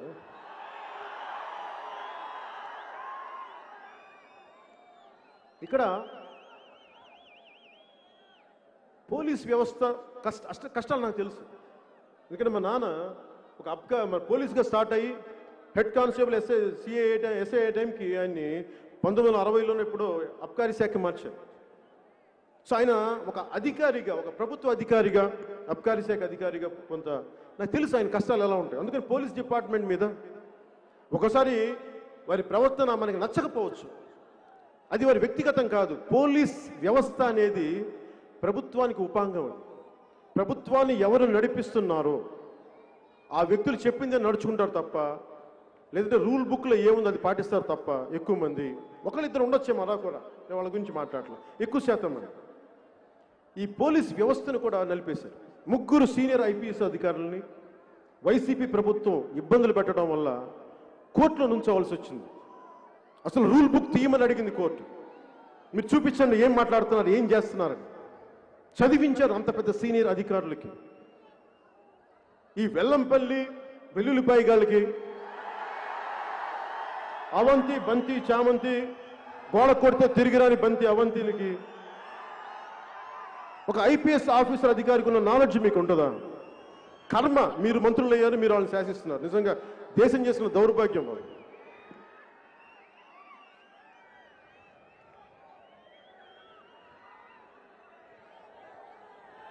అందరూ ఈ వైసీపీ పాలనలో ముందస్తుగా పారిశ్రామికవేత్తలు దెబ్బతింటంతో పాటు రైతులు పొట్ట మీద కొట్టారు. ఫస్ట్ అమరావతి రైతుల మీద ఏంటి అన్యాయం అని ప్రశ్నించేందుకు న్యాయ వ్యవస్థ మీద తిరగబడ్డారు. వీళ్ళు దాడులు చేశారు. పోలీసులను వాడుకొని పోలీసులను చెడ్డవాళ్ళని చేశారు. పోనీ పోలీస్ జీవితాలను ఏమైనా సుఖంగా ఉంచారా అంటే వారికి జీతబత్యాలు కాదు కదా, కనీసం కరువు బత్యం కూడా సరిగ్గా ఇవ్వట్లేదు. టియ్యేలు ఇవ్వట్ల, జీతాలు తగ్గించేశారు. వీళ్ళ నాయకుడు నేను అధికారంలోకి వస్తే వారాంతపు సెలవు ఇస్తానని చెప్పాడు. వారాంతపు సెలవు లేదు. వారాంతపు సెలవు లేకపోగా వీళ్ళు చేసే ఈ తప్పుడు పనులు, తప్పుడు కోతల వల్ల పోలీసులకి అధిక పని. మన రోడ్ల మీద మనం తిడితే మన రోడ్ల మీదకి వస్తే దాని శాంతి భద్రత మళ్ళీ పోలీసు వ్యవస్థే కదా మాట్లాడాలి. ఆ ఉన్న సెలవు కాదు కదా. 12 గంటల పనికి వాళ్ళు 24 గంటల పనులు చేస్తారు పోలీసు, ఈ వైసీపీ ప్రభుత్వం. ఇవన్నీ కాకుండా మీరు చూస్తే మనం ఎవరన్నా సరే ఇక్కడున్న ఒక ఆడబిడ్డ కానీ, ఒక సగటు వ్యక్తి ఎవరైనా సరే ఇక్కడ మనందరంలో ఒక వ్యక్తి కనుక మనం ఒక పోలీస్ కానిస్టేబుల్ని చొక్కా పట్టుకోగలం, ప్రశ్నించగలం, కానీ భయపడతాం కదా మనందరం. కానీ వైసీపీ నాయకులకి ఆ భయం లేదు. సిఐ ర్యాంక్ అయినా సరే చొక్కా కాలర్ పట్టుకుంటారు. చిత్తూరులో ఒక సిఐని కాలర్ పట్టుకున్నారు. ఇంకో సిఐని విశాఖ ఒక పీఠంలో చొక్కా విప్పి కొడతామని వాళ్ళ మంత్రి ఒకటి బెదిరిస్తాడు. అలాగే కృష్ణలంక మన స్టేషన్లో ఎంపీ కానిస్టేబుల్స్ని కొట్టేశారు. ఇది ఎలా ఉంటుందంటే, నేను ఒక పోలీస్ బిడ్డగా చెప్తున్నా, ఇదే దెబ్బ నా తండ్రికి తగిలితే నా తండ్రి కళ్ళలోకి నేను ఎలా చూస్తాను? మా తండ్రి విధి నిర్వహణ చేస్తుంటే ఒక తప్పుడు ఎమ్మెల్యేనో, ఎంపీనో, గూండానో, ఎమ్మెల్యేనో మా తండ్రిని కొడితే ఏంటిది అనిపిస్తుంది కదా. మరి అలాంటి పోలీస్ శాఖను కొడితే అధికారులు కూడా ఒకవేళ నేను సీనియర్ అధికారిని అనుకుందాం, నేను ఒక ఐపీఎస్ అధికారిని అనుకుందాం, ఒక సిఐని అనుకుందాం నిజ జీవితంలో, నా కింద కానిస్టేబుల్స్లో నా తోటి సిఐనో ఎస్ఐనో కొడితే నా కోపం రాదా? మాట్లాడినప్పుడు ఏం చేస్తాం? వీళ్ళందరూ గూండాల అధికారులు. ఒక సంతకంతో వాళ్ళ జీవితాలు మారిపోతాయి. అందుకని వీళ్ళు కూడా భయపడే స్థాయికి వెళ్ళిపోయారు. ఏదైనా ఎక్కువ మాట్లాడితే వేకెన్సీ రిజర్వ్లోకి పంపిస్తారు. జీతాలు ఉండవు అక్కడ, ఇంకో పదవి ఇచ్చేవారు కదా, పనిష్మెంట్. ఆ వేకెన్సీ రిజర్వ్ పెట్టింది విధి నిర్వహణలో ఏదైనా ఆ పాలనాపరమైన ఇబ్బందులు ఉంటే తప్ప వేకెన్సీ రిజర్వ్ని వాడరు. ఈ రోజున ఈ వేకెన్సీ రిజర్వ్లో ఎంతమంది అధికారులను పెట్టారంటే లెక్కలేదు.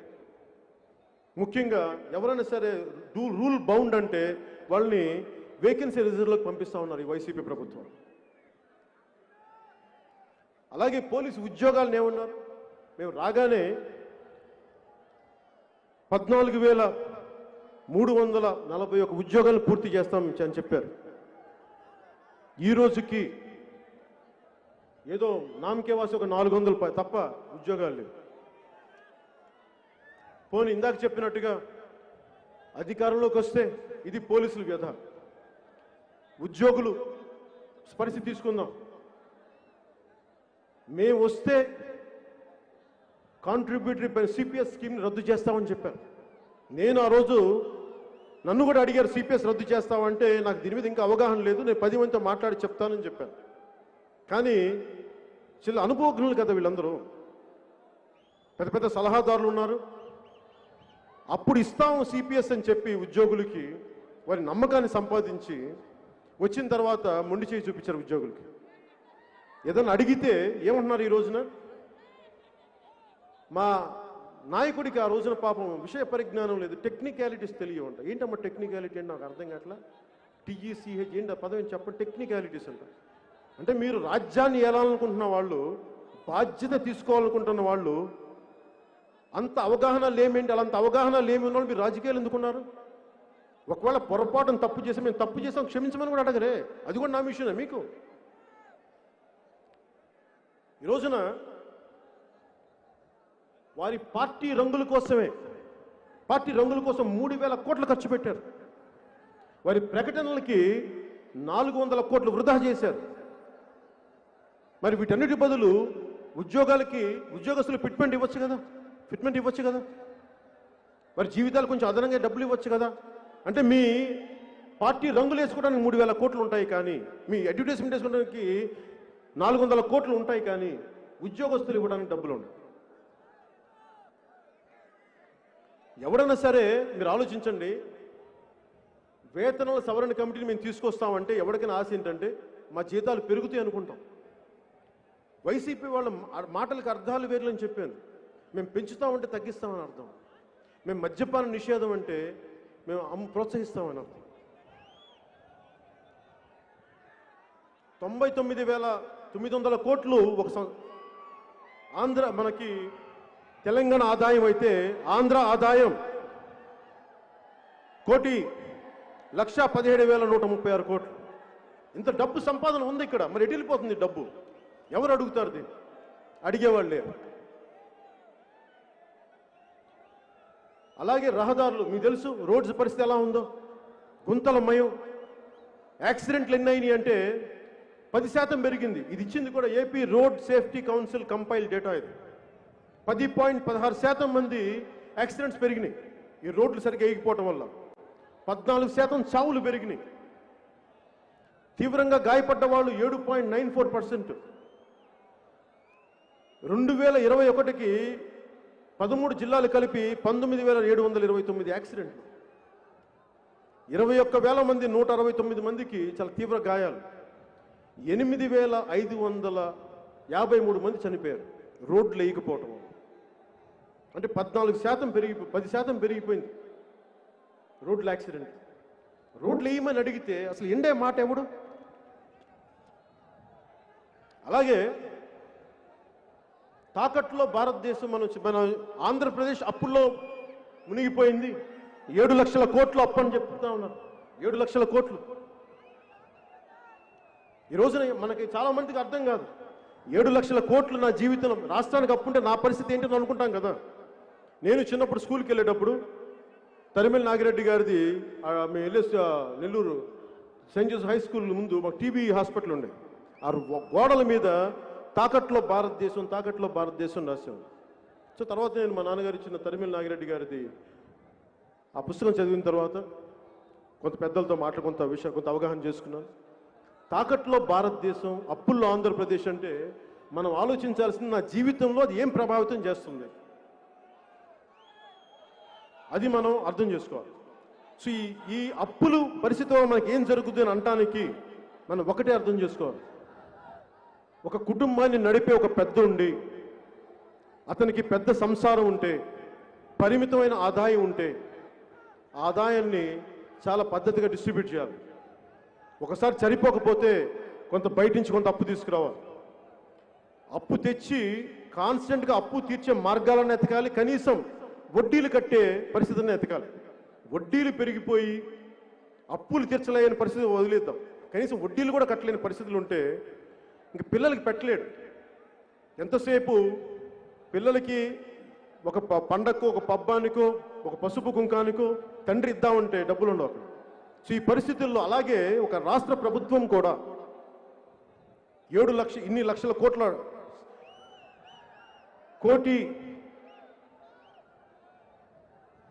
కోటి పైన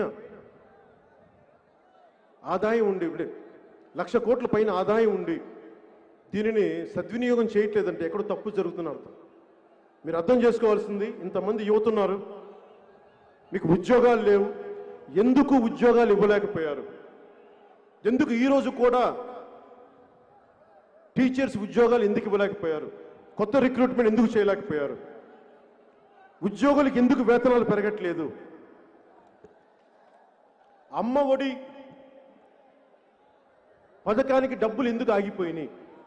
ఎయిడెడ్ స్కూల్ కాలేజీలని, స్కూల్స్ని ఎందుకు మూయించేస్తున్నారు? ఎందుకు డబ్బులు కట్టలేకపోతున్నారు? ఆరోగ్యశ్రీ పథకాన్ని ఎందుకు మంచం ఎక్కించేశారు? పాత పెన్షన్లని ఎందుకు తగ్గించేశారు? కరెంటు బిల్లు ఎందుకు పెరిగింది? ఇది ఆలోచిస్తే వీరు అప్పులు చేయటం వల్ల, వీరు రకరకాల విధానాలకి, దాని అప్పులతో పాటు మనం చేయడం పరిశ్రమ అభివృద్ధి ఉండాలి కదా. ఎవరో ఒకరు పెట్టుబడులు వచ్చేవాళ్ళు ఉండాలి, వడ్డీలు కట్టాలి, ఎంతో కట్టాలంటే పెట్టుబడులు ఉండాలి. పెట్టుబడులు చంపేశారు వీళ్ళు. ఆంధ్రప్రదేశ్ అంటే ఒక్కరు రావట్లేదు ఈ రోజున. ఉన్న పరిశ్రమలు వెళ్ళిపోవడం కాదు, వచ్చే పరిశ్రమలు లేవు. ఉన్న పరిశ్రమల్ని కూడా పంపించేస్తూ ఉన్నారు. ఉదాహరణకి అమర్రాజా బ్యాటరీసే ఉంది.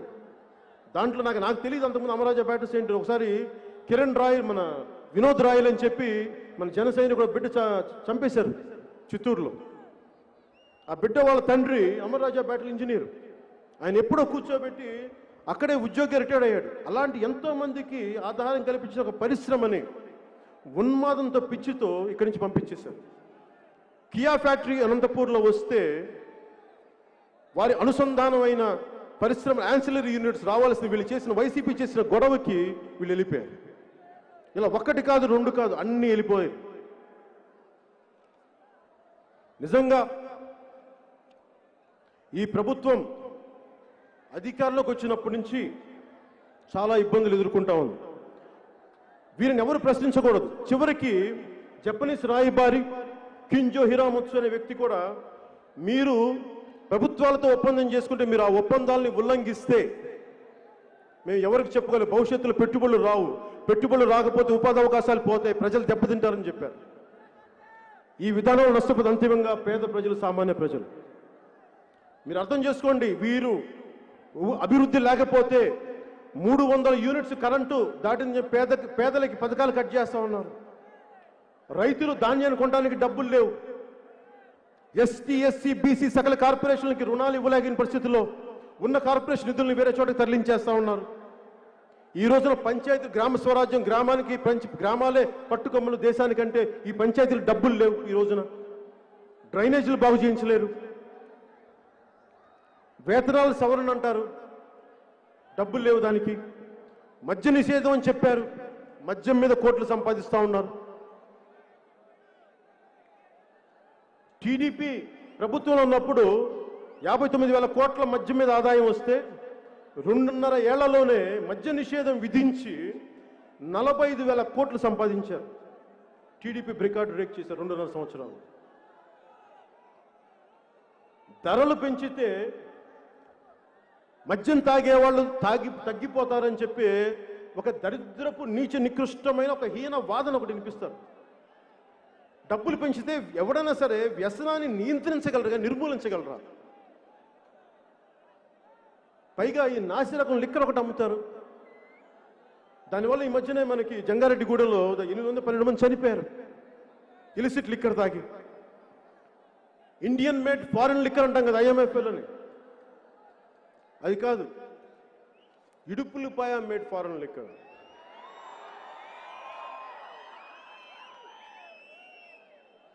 అన్నిటికీ పారదర్శకత కావాలంటారు కదా ఇల్లు. ఈ పారదర్శకత 25,000 కోట్లు మద్యం ఆదాయం వాళ్ళ జేబుల్లోకి చేరుకుంది.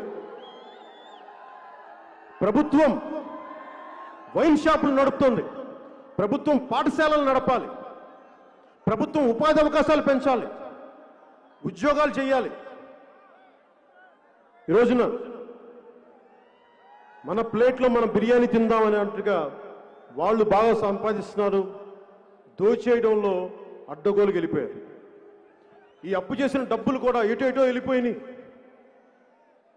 అమ్మఒడి ఆగిపోయింది, ఇవన్నీ ఆగిపోయినాయి. ఈ రోజున చివరిగా ఆలయాల పరిస్థితి ఎలా ఉంది అంటే, తిరుపతిలో కూడా చేపల మార్కెట్ లాగా 2,000 పెంచేస్తాం, 3,000 పెంచేస్తాం, తిరుపతిని కూడా ఇట్లా చేసేస్తా ఉన్నారు.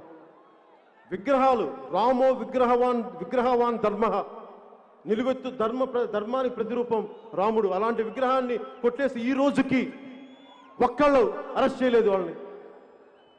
అలాగే టీటీడీ సమస్య చూస్తానే ఉన్నాం, ధరలు పెంచేశారు. అసలు ధార్మిక మండలి ఇలాంటి చాలా మంది పదే నన్ను అడుగుతా ఉన్నారు, అసలు ఎండోమెంట్స్ యాక్ట్ మీద మీ ఉద్దేశం ఏంటి? ఈ దేశం సెక్యులర్ దేశమే అయితే ఒక మతానికి ఒక న్యాయం, ఇంకో మతానికి ఇంకో న్యాయం ఏంటి? సెక్యులరిజం అంటే అందరినీ సమానంగా చూడటం కదా. మస్జిదుల మీద కంట్రోల్ లేదు, కంట్రోల్లో పెట్టుకోదు ప్రభుత్వం. చర్చిల మీద కంట్రోల్ పెట్టుకోదు ప్రభుత్వం. హిందూ దేవాలయాల మీద ప్రభుత్వ నియంత్రణ ఏంటి? దీని మీద మాట్లాడాలి అని అంటే ఖచ్చితంగా చెప్తున్నాను, ఈ రోజున దీనిని మేము పరిశీలిస్తాం, దీన్ని అధ్యయనం చేస్తాం, దీంట్లో లోతుపాతులు తెలుసుకుంటాం. టీటీడీ యాక్ట్ని సవరించాల్సి వస్తే, ఈ ఎండోమెంట్స్ యాక్ట్ని సవరించాల్సి వస్తే ఖచ్చితంగా పెద్దలందరితో కూర్చొని మేమందరం కూర్చొని ఒక సమిష్టి నిర్ణయం తీసుకుంటాం.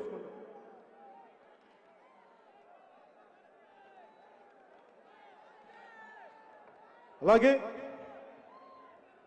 మనం భవిష్యత్తు గురించి మాట్లాడుకోబోయే ముందు జనసేన పార్టీగా మనం ఏం చేయబోతున్నాం, అప్పుల్లో కూరుకున్న మన ఆంధ్రప్రదేశ్కి మనం ఏం చేయగలం, సంపన్న ఆంధ్రప్రదేశ్గా ఎలా చేయాలి. నేను ఎప్పుడు చాలా ఆశావాదిని. 100 కోటి దరిద్రాలుంటే అనంత కోటి ఉపాయాలు ఉంటాయని నమ్మేవాడిని. ఇది జనసేన తీసుకోబోతున్న ఒక షణ్ముఖ వ్యూహం, ఆంధ్రప్రదేశ్ అభివృద్ధికి, సంపన్నం చేయడానికి, సుసంపన్నం చేయడానికి. అప్పుల్లో ఉన్న ఆంధ్రప్రదేశ్ రాష్ట్రాన్ని అప్పులు లేని ఆంధ్రప్రదేశ్ రాష్ట్రంగా చేయాలన్నదే నా లక్ష్యం. తద్వారా ఆర్థిక అభివృద్ధి సాధించడమే లక్ష్యం. ఇందుకోసం ఒక బలమైన నూతన పారిశ్రామిక విధానాన్ని తీసుకొస్తాం, ఇన్వెస్టర్ ఫ్రెండ్లీ గవర్నెన్స్ని తీసుకొస్తాం. విశాఖని విశ్వనగరంగా, విజయవాడ తిరుపతిని బలమైన హైటెక్ నగరాలుగా తీర్చిదిద్దుతాం. అమరావతి రాజధాని, అన్ని వర్గాలకి, అన్ని కులాల వారికి అవకాశాల నివాసం కల్పించే ఒక అభ్యుదయ, ఒక రాజధానిగా అమరావతిని మేము ముందుకు తీసుకెళ్తాం. మద్రాసు నుంచి విడిపోయినప్పుడు తెలుగు రాజధానిగా కర్నూలు నగరం ఇచ్చిన కర్నూలు నగరాన్ని రుణం తీర్చుకుంటాం. కర్నూలు జిల్లాకి దామోదరం సంజయ్ గారి కర్నూలు జిల్లాగా నామకరణం చేస్తాం, అభివృద్ధి తీసుకుంటాం. రాయలసీమ బిడ్డలందరినీ, ఎక్కడో గల్ఫ్లో ఎక్కడో వెళ్ళిపోయిన వ్యక్తులందరినీ రాయలసీమను అభివృద్ధి చేసి వారందరినీ ఇక్కడికి ఉపాధి అవకాశాలు తీసుకొస్తాం. అలాగే అల్పాదాయ వర్గాల వారి ఇళ్ల నిర్మాణానికి, వైట్ రేషన్ కార్డు హోల్డర్స్ అందరికీ ఇసుక ఉచితంగా ఇస్తాం.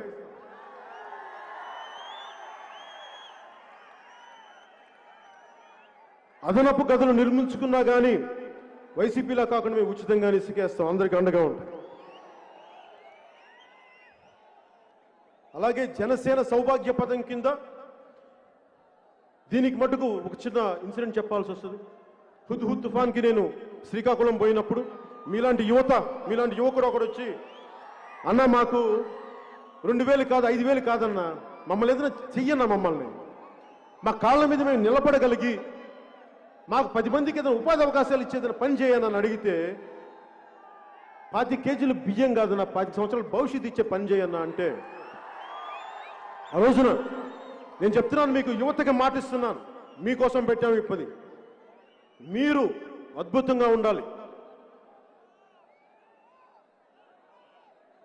ఈ విలేజ్ సచివాలయాల్లో ఉండే సులభ్ కాంప్లెక్స్ల్లో కలెక్షన్ చేసే ఉద్యోగాలు కాకుండా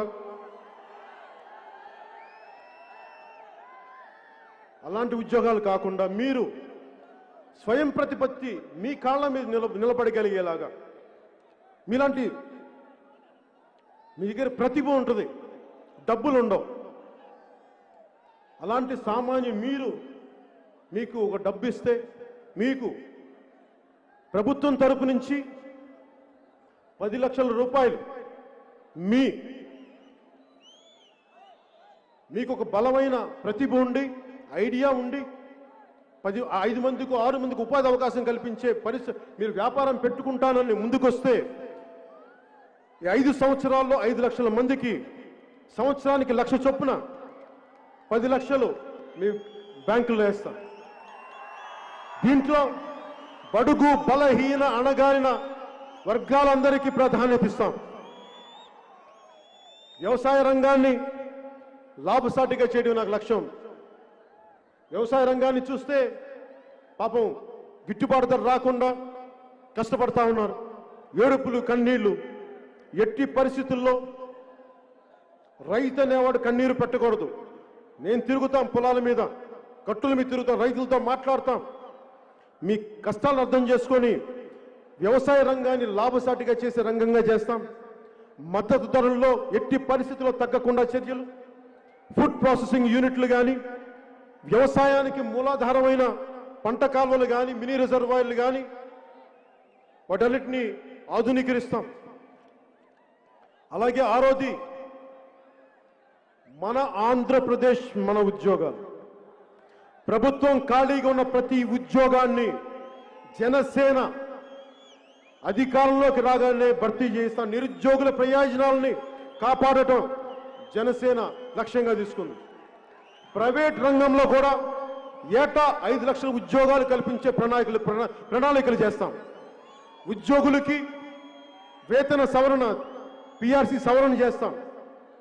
సిపిఎస్ని ఈరోజు నేను ఉద్యోగాలు, ఒక ప్రభుత్వ ఉద్యోగి కొడుకుగా మీకు చెప్తున్నాను, సిపిఎస్ని మేము రద్దు చేస్తాం. నేను ఆలోచించాను, మాట్లాడాను, నేను చెప్తున్నా, సిపిఎస్ని రద్దు చేస్తాం. పాత పెన్షన్ విధానాన్ని తీసుకొస్తాం, మీకు అండగా ఉంటాం. అలాగే ముందుకు తీసుకెళ్తున్న సమయంలో, ఈ 2.5 నెలల సమయంలో స్థానిక సంస్థల ఎన్నికల్లో కానీ మా జన సైనికుల మీద వైసీపీ గూండాలు దాడులు చేశారు.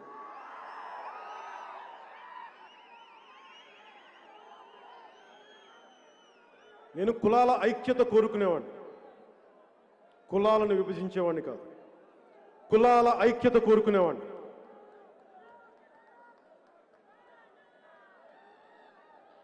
ఈ మాట వైసీపీ నాయకులు ఒకరు, టీటీడీ బోర్డు సభ్యులు, టీటీడీ బోర్డు చైర్మన్ వైవి సుబ్బారెడ్డి గారు రాశారు. ముందు మాటగా మా నెల్లూరు జిల్లా అధ్యక్షులు మనుక్రాంత్ రెడ్డి గారు, స్నేహితులు గిద్దలూరు నుంచి డాక్టర్ గౌతమ్ రెడ్డి అని, గౌతమ్ రెడ్డి గారు కదా ఆయన పేరు, మను గౌతమే కదా, గౌతమ్ రెడ్డి గారు నా మీద ప్రేమతో పుస్తకం ఇచ్చారు. మీరు రెడ్డి అనే పుస్తకాలు చదువుతారని చెప్పి, ఈ సామాజికంగా మీరు సమతుల్యతల మీద, కులాల మీద చదువుతారు కదా, ఈ పుస్తకం చదవని మీకు అర్థం అవుతారంటే, ఆ రెడ్డి వైభవం పుస్తకంలో ముందు మాటగా వైవి సుబ్బారెడ్డి గారు రాశారు, ఇప్పుడున్న టీటీడీ చైర్మన్. ఆయన అన్న మాటలు ప్రస్తుతం మన సమాజాన్ని చాలా బలంగా చూపిస్తాయి. కుల ప్రాధాన్యతలు ఆయన చదివిందే ఆయన రాసింది చెప్తున్నాను విత్ ఇన్ కోట్స్. కుల ప్రాధాన్యతలు పెరిగిపోతున్న తరుణంలో ఏ ఇతర కులాన్ని అగౌరవపరచకుండా ఎవరి కులాన్ని వారు అభిమానించుకోవటం ఒక సామాజిక అవసరంగా భావిస్తున్నాను. నేను వారిని గౌరవిస్తాను ఈ వాక్యాలకి. కానీ మరి వైవి సుబ్బారెడ్డి గారిని అడగదలుచుకున్నాను, మీరు ఒక కులాన్ని మరి మీరు ఇంత ఉన్నతంగా రాసి ఒక వాస్తవిక ధోరణితో రాసి ఒక కులాన్ని మీరు వర్గశత్రువుగా ఎలా ప్రకటించింది మీ పార్టీ? ఒక కులాన్ని మీరు వర్గశత్రువుగా ఎలా ప్రకటించారు? దానివల్ల అస్తవ్యస్తం అయిపోతుంది రాష్ట్రం. నేనే ఉన్నాను చాలాసార్లు తూర్పుగోదావరి జిల్లా నుంచి ఎవరు వచ్చినా రకరకాల మాటలు మాట్లాడుతూ ఉంటే అక్కడున్న పెద్ద సామాజిక వర్గమైన కాపులకి శెట్టి బలిజలకి పడదని చెప్తా ఉంటారు. ఆ రోజున శెట్టి బలిజ సామాజిక వర్గానికి చెందిన పితాని బాలకృష్ణ గారు వస్తే ఒకటే చెప్పాను, మనం ఏ కులంలో పుట్టాలో ఎలా పుట్టాలో మనకు తెలీదు, ఎందుకు గొడవలని చెప్పి నేను కోనసీమకు పోయి శెట్టి బలిజ సామాజిక వర్గాన్ని కాపుల్ని కలిపి నేను సోషల్ ఇంజనీరింగ్ చేశాను, మీరు గొడవలు పెట్టుకోకండి, కలిసి ఉండండి, వాళ్ళు నాకు ఓట్లు వేస్తారని కాదు, సమాజం విచ్ఛిన్నం అయిపోయింటే బాధతోటి. మరి నేను ఇంత బాధ్యతగా ఉన్నప్పుడు వైవి సుబ్బారెడ్డి గారు మీకు ఒక విషయాన్ని మీ దృష్టికి తీసుకొస్తాను. మీ కాకినాడ ఎమ్మెల్యే ద్వారంపూడి చంద్రశేఖర్ అనే వ్యక్తి నన్ను అకారణంగా పచ్చి బూతులు తిట్టాడు, నన్ను వినకూడని బూతులని తిట్టాడు. అది మీ వైసీపీ వాళ్ళకి అలవాటు అనుకోండి, నేను భరించాను, నేను తట్టుకున్నాను. కానీ నన్ను తిడితే మా జన సైనికుల కోపాలు వస్తాయి, మా ఆడపడుచుల కోపాలు వస్తాయి, మా వీర మహిళల కోపాలు వస్తాయి, మా నాయకుల కోపాలు వచ్చినాయి. నానాజీ గారికి, పంతం నానాజీ గారికి, అందరికీ ఎందుకు ఇలా అన్నామని చెప్పి నిరసన చేయడానికి పోతే వాళ్ళ మీద దాడులు చేశారు. దాడులు చేయడమే కాకుండా నేను నిజంగా చెప్తున్నాను, ఈ రోజున ఇన్ని సంవత్సరాల్లో పార్టీ పెట్టిన 8 సంవత్సరాలు ఏ ఒక్క రోజు కూడా నా మీద ఇన్ని మానసిక అత్యాచారాలు చేసినా కానీ ఏ ఒక్క రోజు కూడా నేను ఎందుకు వచ్చాను రాజకీయాల్లోకి, తప్పు చేశాను ఒక్క క్షణం కూడా అనుకోలేదు. కానీ కొద్ది క్షణాల మటుకు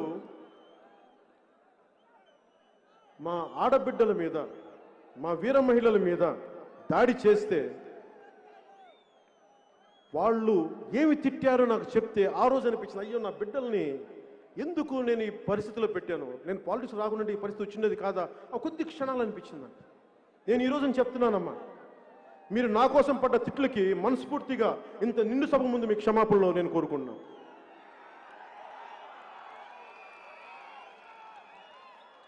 వైవి సుబ్బారెడ్డి గారు ఒక అత్యధిక సామాజిక వర్గానికి చెందిన ఆయన ఓటర్లు కూడా ఉన్నారు, వారిని కులదోషం చేయొచ్చా, అట్లాగా బూతులు తిట్టొచ్చా? మీరెవరు చెప్పరా? వైవి సుబ్బారెడ్డి గారు మీరు చెప్పరా? మీరు విఘ్నులు, పెద్దవారు, కొంచెం గడ్డి పెట్టండి ద్వారంపూడి చంద్రశేఖర్ గారికి. అలాగే ద్వారంపూడి చంద్రశేఖర్ గారికి కూడా చెప్తా ఉన్నాను, గతంలో మీ కుటుంబానికి ఎస్పీ డిటి నాయక్ గారి ట్రీట్మెంట్ జరిగింది, భవిష్యత్తులో కనుక ఇలాగే చేస్తే భీమ్లా నాయక్ ట్రీట్మెంట్ అంటే ఏంటో చూపిస్తాను మీకు, మర్చిపోకండి. అలాగే ఎవరైనా సరే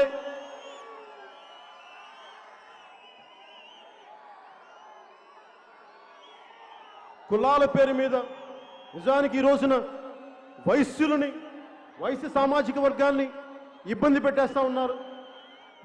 ఎప్పుడు వైశ్యులు చేతికి సహాయం చేసేవాళ్ళు తప్ప వారి జీవితాన్ని వాళ్ళు చూసుకునే వాళ్ళు తప్ప ఈరోజు ఒక్కరు ఎప్పుడు ఇబ్బంది లేరు, ఆశించరు. అలాంటి వైశ్య సామాజిక వర్గాన్ని మీరు ఇబ్బందులు పెడతా ఉన్నారు. నేను చెప్తున్నాను, ఈరోజు వైశ్య సామాజిక వర్గానికి జనసేన మీకు అండగా ఉంటుంది. అలాగే యానాదు జాతులకు కానీ, రెల్లి కులస్తులకు కానీ, ముత్తరాసి కులస్తులకు కానీ, బీసీ సంచార జాతులకు కానీ, ప్రతి ఒక్కరికి మీకు అండగా ఉంటాం. సంచార బీసీ జాతులకి, షెడ్యూల్ ట్రైబ్స్కి, ప్రతి ఒక్కరికి, మా ఎస్సీ సోదరులకి, ప్రతి ఒక్కరికి, అన్ని వర్గాల వారికి మేము అండగా ఉంటాం.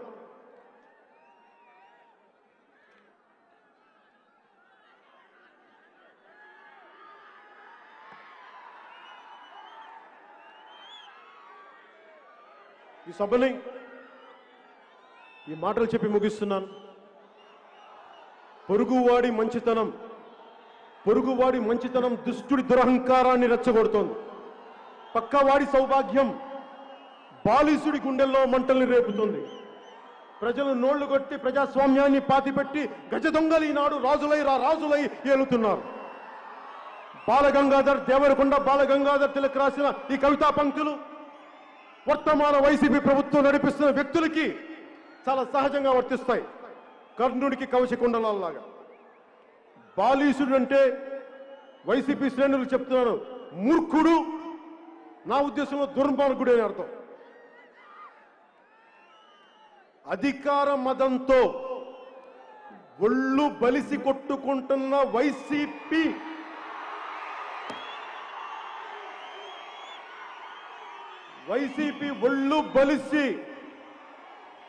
ఒళ్ళు బలిసి అధికార మదంతో ఒళ్ళు బలిసి కొట్టుకుంటున్న వైసీపీ అనబడే మహిషానికి కొమ్ములు ఇరగొట్టి కింద కూర్చోబెట్టి వచ్చే ఎన్నికల్లో సరికొత్త ప్రజాప్రభుత్వాన్ని స్థాపిస్తాం.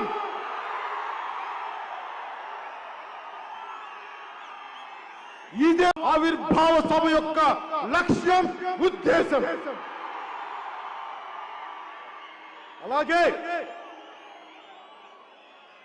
భారతీయ జనతా పార్టీ నాయకులు, పెద్దలు నాకు రోడ్ మ్యాప్ ఇస్తామని చెప్పారు. నేను ఎదురు చూస్తున్నాను. మీరు ఎప్పుడు రోడ్ మ్యాప్ ఇస్తారో చెప్పండి.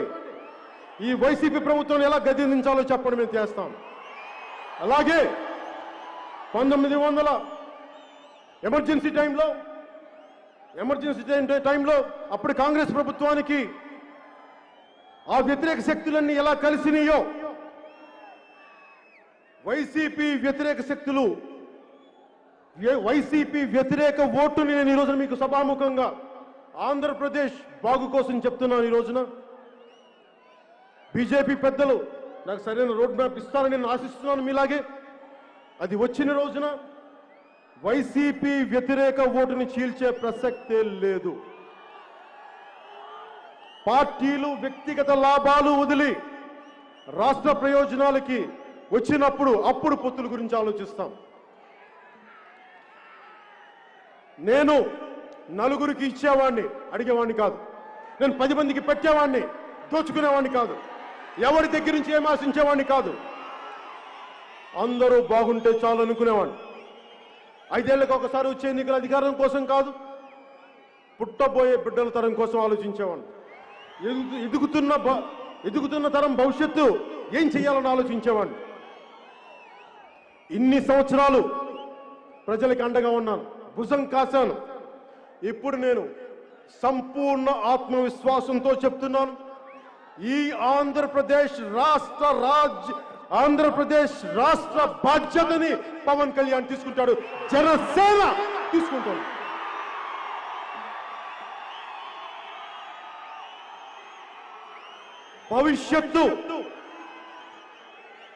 భవిష్యత్తు జెండాని మోయడం కంటే బాధ్యత ఏముంటుంది? ఒక తరం కోసం యుద్ధం చేయడం కంటే సాహసం ఏముంటుంది? ఒకటే గుర్తుపెట్టుకోండి, కూల్చేవాడుంటే కట్టేవాడుంటాడు, విడదీసేవాడుంటే కలిపేవాడుంటాడు, చీకట్లోకి తోసేవాడుంటే వెలుగులోకి లాక్కొచ్చేవాడుంటాడు, తలెగిరేసే పాలకుడుంటే తలగేసే పాలకుడుంటే తల బంతిని ఎగిరితన్నే పరశురాముడు ఉంటాడు. దోపిడీ చేసే వైసీపీ గూండాగాళ్ళు ఉంటే వారి దోపిడీని అడ్డుకునే జన సైనికులు ఉంటారు. వైసీపీది విధ్వంసం, జనసేనది వికాసం. వారిది ఆధిపత్యం, మనది ఆత్మ గౌరవం. అది అహంకారానికి అడ్డ. ఇది జన సైనికుల గడ్డ. జై జనసేన, జై జనసేన, జై జనసేన, జై హింద్. సర్వే జనా సుఖినో భవంతు. స్వస్తి.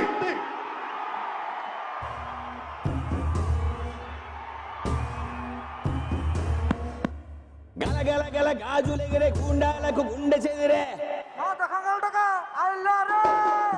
మన మన మన మన అన్న జన జన జన జన జన సేన. మన మన మన మన మన మన అన్న జన జన జన జన జన జన సేన. మన